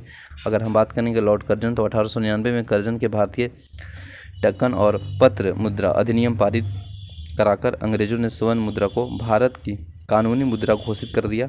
शासन के कार्य क्षमता के आधार पर लॉर्ड कर्जन ने रिपन द्वारा स्थापित स्थानीय स्वशासन की प्रणाली पर आघात किया और 1899 में कलकत्ता कॉरपोरेशन अधिनियम बनाया। कर्जन ने सन 1901 ईस्वी में सर कॉलिन स्टॉक मॉनफ्रिंग की अध्यक्षता में सिंचाई आयोग, थॉमस रॉबर्टसन की अध्यक्षता में एक रेलवे आयोग, 1902 ईस्वी में एल्फ्रेड फ्रांसिस की अध्यक्षता में एक पुलिस आयोग और सर थॉमस रेले की अध्यक्षता में विश्वविद्यालय आयोग की स्थापना किया। 1904 में भारतीय विश्वविद्यालय अधिनियम पास किया गया। ठीक है। इसके बाद नेक्स्ट अगर फैक्ट देखेंगे तो इसने सर एटी मैकडॉन की अध्यक्षता में अकाल आयोग का गठन किया और सैन्य अधिकारियों को प्रशिक्षण देने के लिए क्वेटा में एक कॉलेज की स्थापना। प्राचीन स्मारक परिरक्षण अधिनियम 1904 में द्वारा कर्जन के भारत में पहली बार ऐतिहासिक स्मारक की सुरक्षा एवं मरम्मत की घोषणा ध्यान दिया।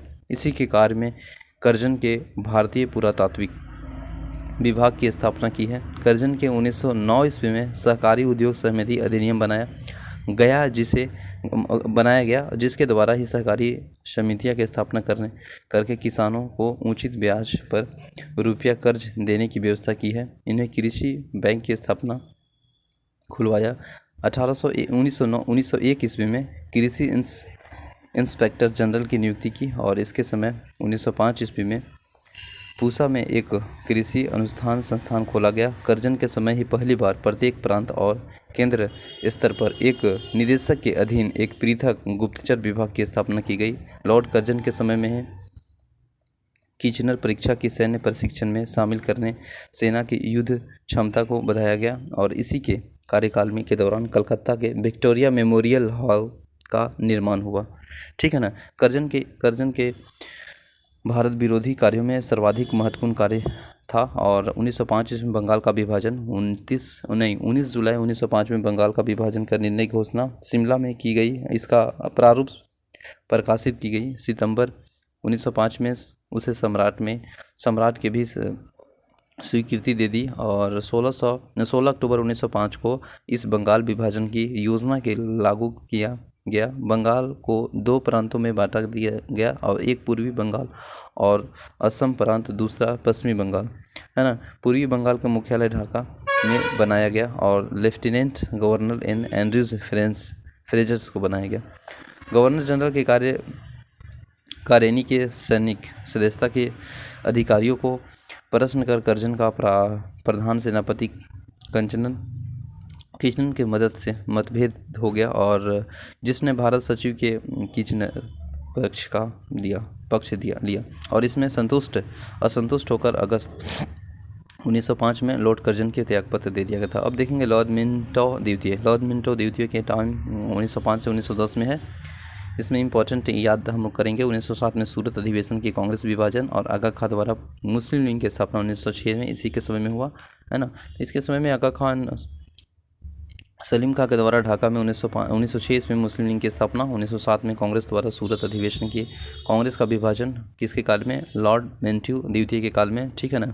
इसके शासनकाल में 1907 में आंग्ल एवं रूसी प्रतिनिधि मंत्रिमंडलों के बीच बैठक हुई। मुसलमानों के लिए अलग निर्वाचन व्यवस्था, पार्लियामेंट्री सुधार अधिनियम 1909 ईस्वी में द्वारा और लॉर्ड हार्डिंग द्वितीय 1910 से 1916 ईस्वी तक इसका कार्य है। लॉर्ड हार्डिंग द्वितीय से संबंधित अगर बात करेंगे तो 1911 में सबसे पहले याद आता है बंगाल प्रेसिडेंसी की स्थापना मुंबई मद्रास प्रेसिडेंसी की तहत और भारत की राजधानी कलकत्ता से दिल्ली स्थानांतरण 1911 में।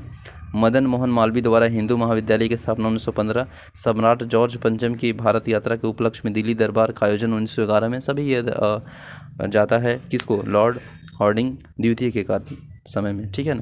तो इसके समय में ब्रिटेन के राजा जो जॉर्ज पंचम का भारत में आगमन 12 दिसंबर 1911 में दिल्ली में एक भव्य दरबार का आयोजन हुआ था और यहीं पर बंगाल विभाजन के रद्द करने की घोषणा की गई थी। बंगाल की राजधानी कलकत्ता में दिल्ली के स्थानांतरित करके घोषणा की गई और 1912 में दिल्ली की भारत की राजधानी बनाया गया, ठीक है ना। तो ये भी इम्पोर्टेंट लाइन है। और साथ ही साथ 23 दिसंबर 1912 को लॉर्ड हार्डिंग ने दिल्ली के बम फेंका और इस कांड में भाई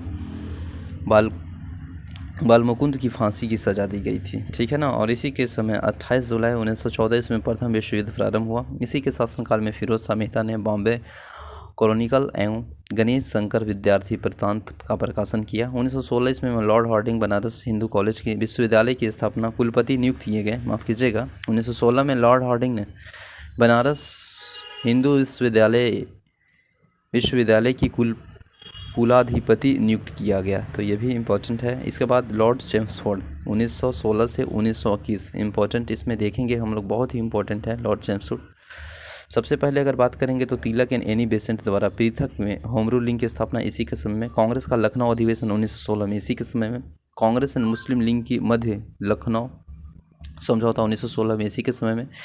गांधी जी के दक्षिण अफ्रीका से स्वदेश वापसी उपरांत साबरमती आश्रम की स्थापना 1916 में। खेड़ा सत्याग्रह 1918 में। अहमद सत्याग्रह 1918 में इसी के समय में। लॉर्ड चेम्सफोर्ड के समय में। मॉन्टेग्यू की घोषणा 1917 में इसी के समय में। भारत सरकार अधिनियम 1919 इसी के समय में। रॉलेट एक्ट 1919 में इसी के समय में। जलियांवाला बाग हत्याकांड लॉर्ड चेम्सफोर्ड के ही समय में असहयोग एवं खिलाफत आंदोलन प्रारंभ, इसी के समय में पूना के महिला विश्वविद्यालय की स्थापना 1916 तथा शिक्षा व्यवस्था के सुधार में सेंट्रल कमीशन की नियुक्ति 1917 में, इसी के समय में बाल गंगाधर तिलक की मृत्यु 1 अगस्त 1920 में, लॉर्ड चेम्सफोर्ड के ही समय में एसपी सिन्हा की बिहार में गवर्नर पद की नियुक्ति, गवर्नर बनाने के वाला प्रथम भारतीय इसी के कार्य में। तो ये सभी इंपॉर्टेंट है लॉर्ड चेम्सफोर्ड। कांग्रेस के लखनऊ अधिवेशन 1916 में कांग्रेस के एकीकरण में हुआ और मुस्लिम लीग के साथ समझौता हुई, ठीक है ना। इसके बाद अगर हम बात करेंगे तो 1916 में पूना में महिला विश्वविद्यालय की स्थापना, इसी के काल में 1917 ईस्वी में माफ़ कीजिएगा शिक्षा में सेंट्रल आयोग का गठन, इसी के काल में 1919 में रॉलेट एक्ट पारित हुआ, इसी के समय में 13 अप्रैल 1919 में जलियांवाला बाग अमृतसर में हत्याकांड हुआ था। खिलाफत आंदोलन एवं गांधी जी के असहयोग आंदोलन के प्रारंभ इसी के समय में, तृतीय अफगान युद्ध इसी के समय में। देखिए बात करेंगे लॉर्ड रीडिंग जो कि 1921 से 1926 के बीच इसका टाइम आता है, और इससे इम्पोर्टेंट याद रखेंगे 1921 में भोपला विद्रोह है ना, 1921 में भोपला विद्रोह, ठीक है ना। चोरी जो कांड हुआ है 5 फरवरी 1922 में, जिसके फलस्वरूप गांधी जी ने असहयोग आंदोलन वापस ले लिया था, इसी के समय में केरल 1910 में प्रेस एक्ट, नहीं सॉरी माफ़ कीजिएगा 10 में प्रेस एक्ट, 1919 में रॉलेट एक्ट की वापसी इसी के समय में हुआ था, ठीक है ना। काकोरी ट्रेन डकैती 1925 इसी के समय में, स्वामी श्रीनिधानंद की हत्या 1926 में इसी के समय में, दिल्ली एवं नागपुर विश्वविद्यालय की स्थापना, अकाली आंदोलन एवं गुरुद्वारा एक्ट इसी के समय में। तो ये सभी इंपॉर्टेंट लाइन है। भोपाल विद्रोह की बात करेंगे 1921 में M.N. राय द्वारा भारतीय कम्युनिस्ट पार्टी की गठन किया गया, और इसके काल में ही प्रिंस ऑफ वेल्स के नवंबर 1921 में भारत की यात्रा की, और इस दिन पूरे भारत में हड़ताल का आयोजन किया गया। 5 फरवरी 1922 में घटी चोरी कांड उत्तर प्रदेश के गोरखपुर जिले में। बाद में गांधी जी ने अपना सहयोग आंदोलन वापस ले लिया। भारत में 1922 में इलाहाबाद के सिविल सेवा परीक्षा की शुरुआत इसी के समय। 1922 में भारतीय विश्वविद्यालय के कार्य करना प्रारंभ किया, इसी के समय में। 1923 में चित्तरंजन दास एवं मोतीलाल नेहरू इलाहाबाद में कांग्रेस का अंतर्गत स्वराज पार्टी की स्थापना। 1923 ईस्वी के चुनाव में इस दल के मध्य प्रांत एवं बंगाल के पूर्व बहुमत मिला। 1925 में प्रसिद्ध आर्य समाज राष्ट्रवादी नेता स्वामी श्रीनिधानंद की हत्या कर दिया गया। लॉर्ड इरविन 1926 से 1931 में। 3 फरवरी 1928 में साइमन कमीशन बम्बई पहुंचा, है ना। लॉर्ड इरविन के समय देख रहे हैं। इसके बाद अगर हम बात करेंगे तो लाला लाजपत राय की मृत्यु, बदले में भारतीय चरमपंथियों द्वारा दिल्ली के असेंबली हॉल में 1929 में बम के फेंका गया। लाहौर जेल में जाति नदास ने 13 जुलाई 1929 में भूख हड़ताल के शुरू की, और वह भूख हड़ताल के 64वें दिन, याद रखिएगा 63 के बाद 64वें दिन 13 सितंबर 1929 को उनकी मृत्यु हो गई। भूख हड़ताल के कारण भारतीय एवं अंग्रेज कैदियों के बीच व्यवहार में किया जाने का वाला भेदभाव था। 1929 में कांग्रेस में लाहौर के अधिवेशन में पूर्ण स्वराज का लक्ष्य निर्धारण किया गया, और साथ ही साथ अगर हम बात करेंगे, देखिए हम लोग यहाँ देख रहे थे, और 1929 में कांग्रेस के लाहौर अधिवेशन में पूर्ण स्वराज का लक्ष्य निर्धारण किया गया। 26 जनवरी 1930 में स्वाधीनता दिवस मनाने की घोषणा। सविनय आंदोलन के दौरान महात्मा गांधी ने 5 मई 1930 में गिरफ्तार कर लिया गया, और 25 जनवरी 1931 में वायसराय इरविन ने लंदन में, कहाँ पे, लंदन में प्रथम गोलमेज सम्मेलन हुआ इसी के समय में, और इस सम्मेलन में कांग्रेस ने भाग नहीं लिया था। 4 मार्च 1931 में गांधी इरविन समझौता हुआ, हस्ताक्षर किया गया, और साथ ही साथ सविनय आंदोलन का स्थगित किया गया इसी के समय में। लॉर्ड वेलिंगटन, इसके संबंधित अगर हम बात करेंगे 1931 से 1936 में, तो हम लोग याद रखेंगे कि इसके समय में लंदन में 7 सितंबर से 1 सितंबर 1931 के द्वितीय गोलमेज सम्मेलन में आयोजन किया गया था, है ना। और इस सम्मेलन में कांग्रेस ने भी भाग लिया था, बट कि प्रथम गोलमेज सम्मेलन में भाग नहीं लिया था, और इसमें कांग्रेस का प्रतिनिधि गांधी जी ने किया था। और दूसरे गोलमेज सम्मेलन की असफलता के बाद गांधी जी ने 3 जनवरी 1932 ईस्वी को दोबारा सविनय आंदोलन का प्रारंभ किया था, और 16 अगस्त 1932 में रेमजे मैकडोनाल्ड ने विवादास्पद सांप्रदायित्व पंचायत की घोषणा की है।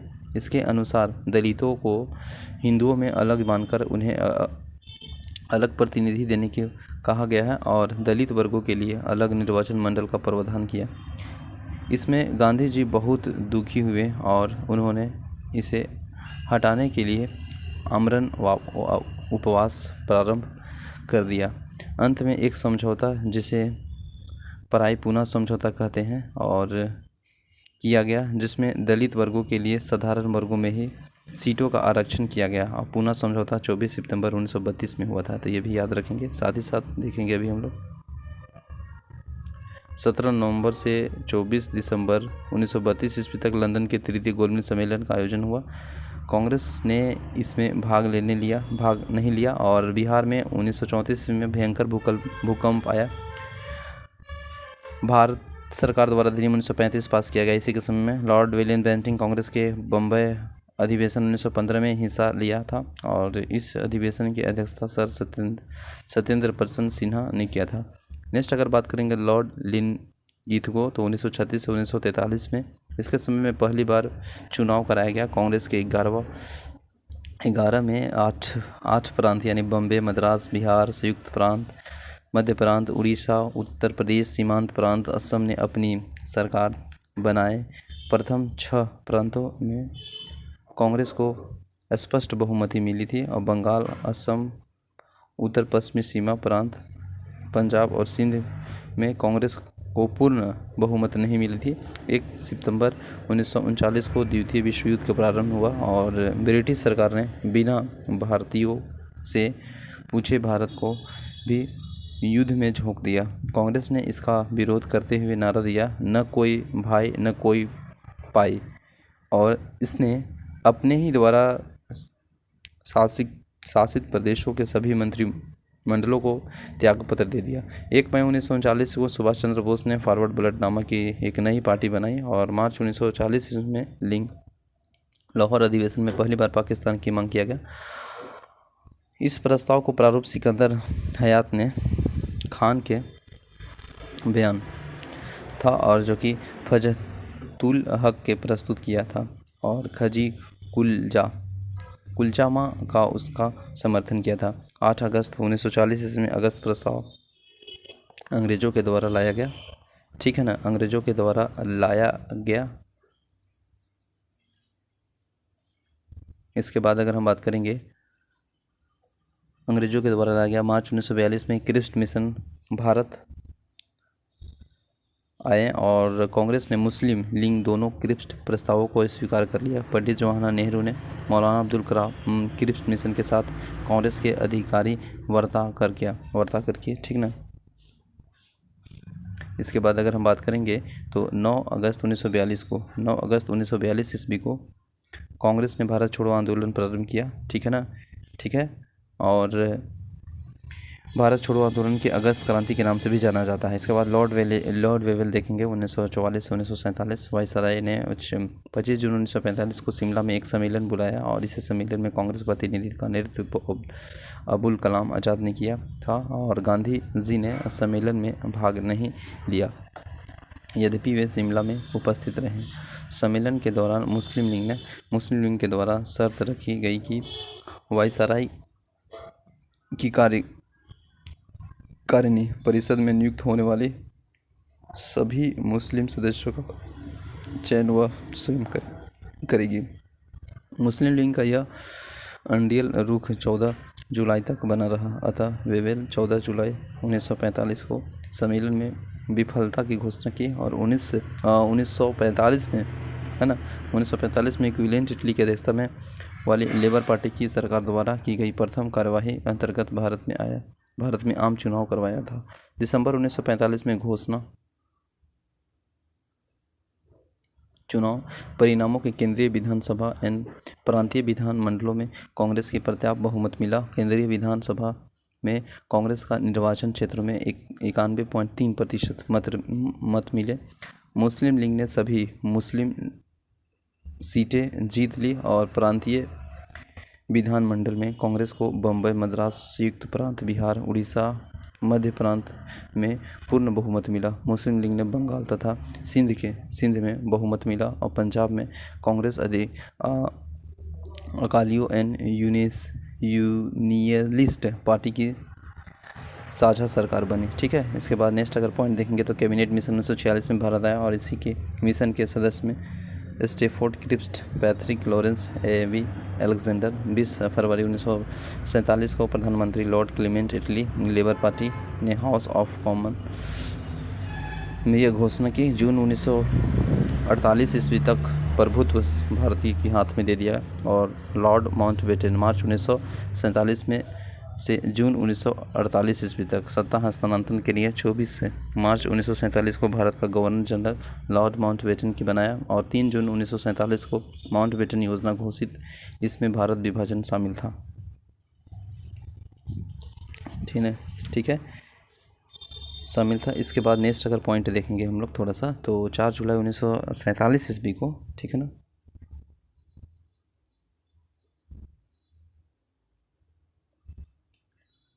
संसद में पहली बार भारतीय स्वतंत्रता विधेयक प्रस्तुत किया गया। 18 जुलाई को स्वीकृति मिला और विधेयक के अनुसार भारत और पाकिस्तान 2 स्वतंत्र राष्ट्रों की घोषणा की गई है।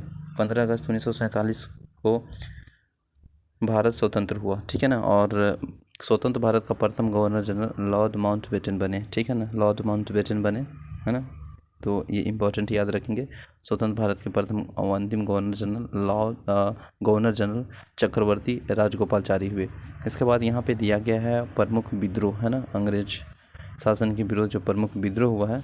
जैसे अगर हम बात करेंगे तो संथाली विद्रोह, यह बिहार और बंगाल में हुआ है और इसका जो संबंधित नेता और नेतृत्व है वह केना सरकार और धीरज नारायण है। और ये कब हुआ था? 1760 से 1800 ईस्वी तक हुआ था। इसके बाद माफ़ कीजिएगा, संथाल नहीं, सन्यासी विद्रोह था। फकीर विद्रोह ये बंगाल में हुआ है, ठीक है ना, ये बंगाल में हुआ है और ये कब हुआ है?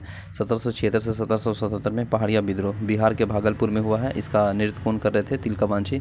चुवार विद्रोह बांकुड़ा बंगाल में हुआ है और इसका नेतृत्व कर रहे थे कौन? करगढ़ की रानी शिरोमणि एक्ट, और ये कब हुआ है?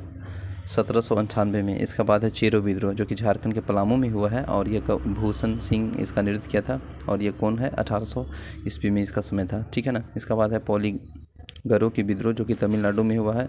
बीरपी कट्टाबोम इसका नेतृत्व किया है और इस कब हुआ है? 1799 से 1801 ईस्वी तक, ठीक है ना। इसके बाद है भील विद्रोह। भील विद्रोह कब हुआ है?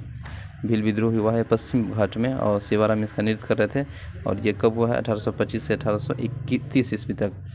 रामोसी विद्रोह हुआ था पश्चिमी घाट में, चेतन सिंह इसका नेतृत्व किया था और यह कब हुआ है? ये 1825 से 27 में हुआ है। फिर है पागलपंथी विद्रोह कब हुआ? पागलपंथी विद्रोह असम में हुआ है। इसका नेतृत्व कर रहे थे टीपू और यह 1825 से 1827 में हुआ है। इसके बाद है अहोम विद्रोह, ये असम में हुआ था और गोमलघर कुंवर इसका नेतृत्व कर रहे थे और ये कब हुआ था? 1828 ईस्वी में। इसका बाद है फिर आपको अहोम विद्रोह, ये असम में हुआ था और इसका जो नेतृत्व कर रहा था गोमधर कुंवर था और यह कब हुआ था? 1831 से 1832 ईस्वी में। इसके बाद है बहावी आंदोलन कहाँ पे हुआ था? बिहार उत्तर प्रदेश में। इसका नेतृत्व कौन कर रहा था? सैयद अहमद तूतिल मीर। अब इसका नेतृत्व कौन कर रहा था? 1831 ईस्वी में कर रहा था, ठीक है, ईस्वी में घटना हुआ था। इसके बाद नेक्स्ट पॉइंट है कोल आंदोलन जो कि छोटा नागपुर झारखंड में हुआ था। गोमधर कुंवर इसका नेतृत्व कर रहे थे और इसका जो समय था 1831 से 32 में था। इसके बाद है फिर आपको कोल विद्रोह के बाद भूमिज विद्रोह जो कि झारखंड के रांची में हुआ था। गंगा नारायण हंगामा इसका नेतृत्व कर रहे थे और यह 1832 में हुआ है। इसके बाद है आपको कोल विद्रोह के बाद भूमिज विद्रोह जो कि ये देख लिए। खासी विद्रोह ये असम में देखने को मिलेगा। तीरथ सिंह इसका नेतृत्व कर रहे थे और यह हुआ 1833 में। इसके बाद कंध विद्रोह जो कि उड़ीसा में हुआ था। चक्र बिसाई इसका नेतृत्व कर रहे थे और इसका जो टाइम पीरियड है वो 1837 में हुआ था। इसके बाद बात करेंगे तो फराइजी आंदोलन जो कि बंगाल में हुआ था और इसका नेतृत्व कर रहे थे सिराजुद्दौला टूटू मियाँ, है ना। और इसका नेतृत्व कब हुआ था? 1838 से 1848 में। नील विद्रोह हुआ था, यह हुआ था बंगाल बिहार में और यह तीरुथ सिंह इसका नेतृत्व कर रहा था और यह कब हुआ था? यह टाइम पीरियड देखिए। नेक्स्ट अगर हम बात करेंगे इसके बाद हम देख रहे थे ये हो गया था फराइजी आंदोलन जो कि बंगाल में हुआ था और सिराजुद्दौला टूटू मियाँ इसका नेतृत्व कर रहे थे। ये हुआ 1838 से 1848 तक। इसके बाद नील विद्रोह बंगाल बिहार में हुआ था। तीरुथ सिंह इसका नेतृत्व कर रहे थे और ये हुआ 1854 से 62 में। मुंडा विद्रोह झारखंड में हुआ था। बिरसा मुंडा इसका नेतृत्व कर रहे थे। 1899 से 1900 ईस्वी तक चला था। पाइक विद्रोह उड़ीसा में हुआ था। पाइक विद्रोह देखिए उड़ीसा में हुआ था और भक्ति जगबंधु इसका नेतृत्व करते थे और इसका जो टाइम है वह है 1817 से 1825 में। नील आंदोलन जो कि बंगाल में चला था और दिगंबर इसका नेतृत्व कर रहे थे 1859 से 1860 में। पावना विद्रोह, पावना बंगाल में हुआ था। ईश्वर चंद्र राय और शंभूपाल इसका नेतृत्व कर रहे थे। कब हुआ था? यह हुआ था आपको 1837 से 1876 में। दक्कन विद्रोह महाराष्ट्र में हुआ था और इसका नेतृत्व कौन कर रहे थे और कब हुआ था? 1874 से 75 में। भोपला विद्रोह केरल में मालाबार पे हुआ था। भोपला विद्रोह देखिए यहाँ पे है आपको, अली मुस्लियार कर रहे थे और ये कब हुआ था? 1820-21 में। कूका आंदोलन पंजाब में हुआ था। भगत जवाहरलाल के नेतृत्व में हुआ था। और इसके बाद रब्बाजों का विद्रोह आंध्र प्रदेश में, सीताराम राजू 1922 तक चला था। ताना भगत आंदोलन बिहार में हुआ था और यह जतरा भगत था। और तेभागा आंदोलन बंगाल में हुआ था, कंपराम सिंह और भगत सिंह। और तेलंगाना आंदोलन आंध्र प्रदेश में हुआ था, ठीक है ना, 1946 में। तो ये सभी इंपॉर्टेंट हम लोग देखें। अब देखिए बात करेंगे तिलका मांझी भागलपुर के प्रथम कलेक्टर आर्मस्ट्रांग क्लीवेंट थे, जो कि 1784 में तीर और धनुष के जख्मी कर दिया था, जिसने अपनी उसकी मृत्यु की गई थी और उसी के कारण ही गिरफ्तार कर 1785 में भागलपुर के बीच में चौराहे पर बरगद के पेड़ पर लटकाकर फांसी दे दिया गया था। भागलपुर में राजमहल के बीच में क्षेत्र में जो दमन एवं कोह के नाम से जाना जाता है, संथाल बहुल क्षेत्र है और गैर आदिवासियों अंग्रेजों के अत्याचार तंग आकर जहां संथालों की अपनी आपदी संगठित कर लिया था, ठीक है ना। संथालों का उत्प्रेरक करने का कार्य भगनाडी गांव को चुल्लू संथाल के 4 पुत्र सिंधु, कानू, चांद, भैरव को जाता है और सिंधु ने अपने ही आप को ठाकुर का अवतार घोषित किया। जुलाई 1855 में संथाल विद्रोह प्रारंभ हुआ। सशक्त विद्रोह के प्रारंभ में देदी नामक स्थान पे अत्याचार दारोगा महेश लाल की हत्या से हुआ और बिरसा मुंडा का जन्म 15 नवंबर 1875 में। यहाँ पे पलामू जिला दिया है, गलत है, यहाँ खूंटी जिला होगा। खूंटी जिला के उलीहातू गांव में हुआ था और 1895 में बिरसा मुंडा ने अपने ईश्वर दूत घोषित किया था, ठीक है ना। इसके बाद अगर हम बात करेंगे तो उड़ीसा के कंध में आदिवासियों के बीच मेरे मानवबली, ये कहाँ से आ गया? अच्छा ठीक है, हाँ, इतना ईश्वर दूत घोषित किया था, ठीक है ना। अब इसके बाद हम लोग है ना, देखिए बिरसा मुंडा का जन्म रांची में हुआ था, यह 9 जून 1900 ईस्वी को, ठीक है ना, रांची जेल में हुआ था हैजा के कारण। अब इसके बाद 1857 के महान क्रांति देखेंगे नेक्स्ट वीडियो में। Thank you so much. Session अच्छा लगे तो लाइक कीजिएगा। Thank you so much for watching this video. Take care, bye bye, जय हिंद।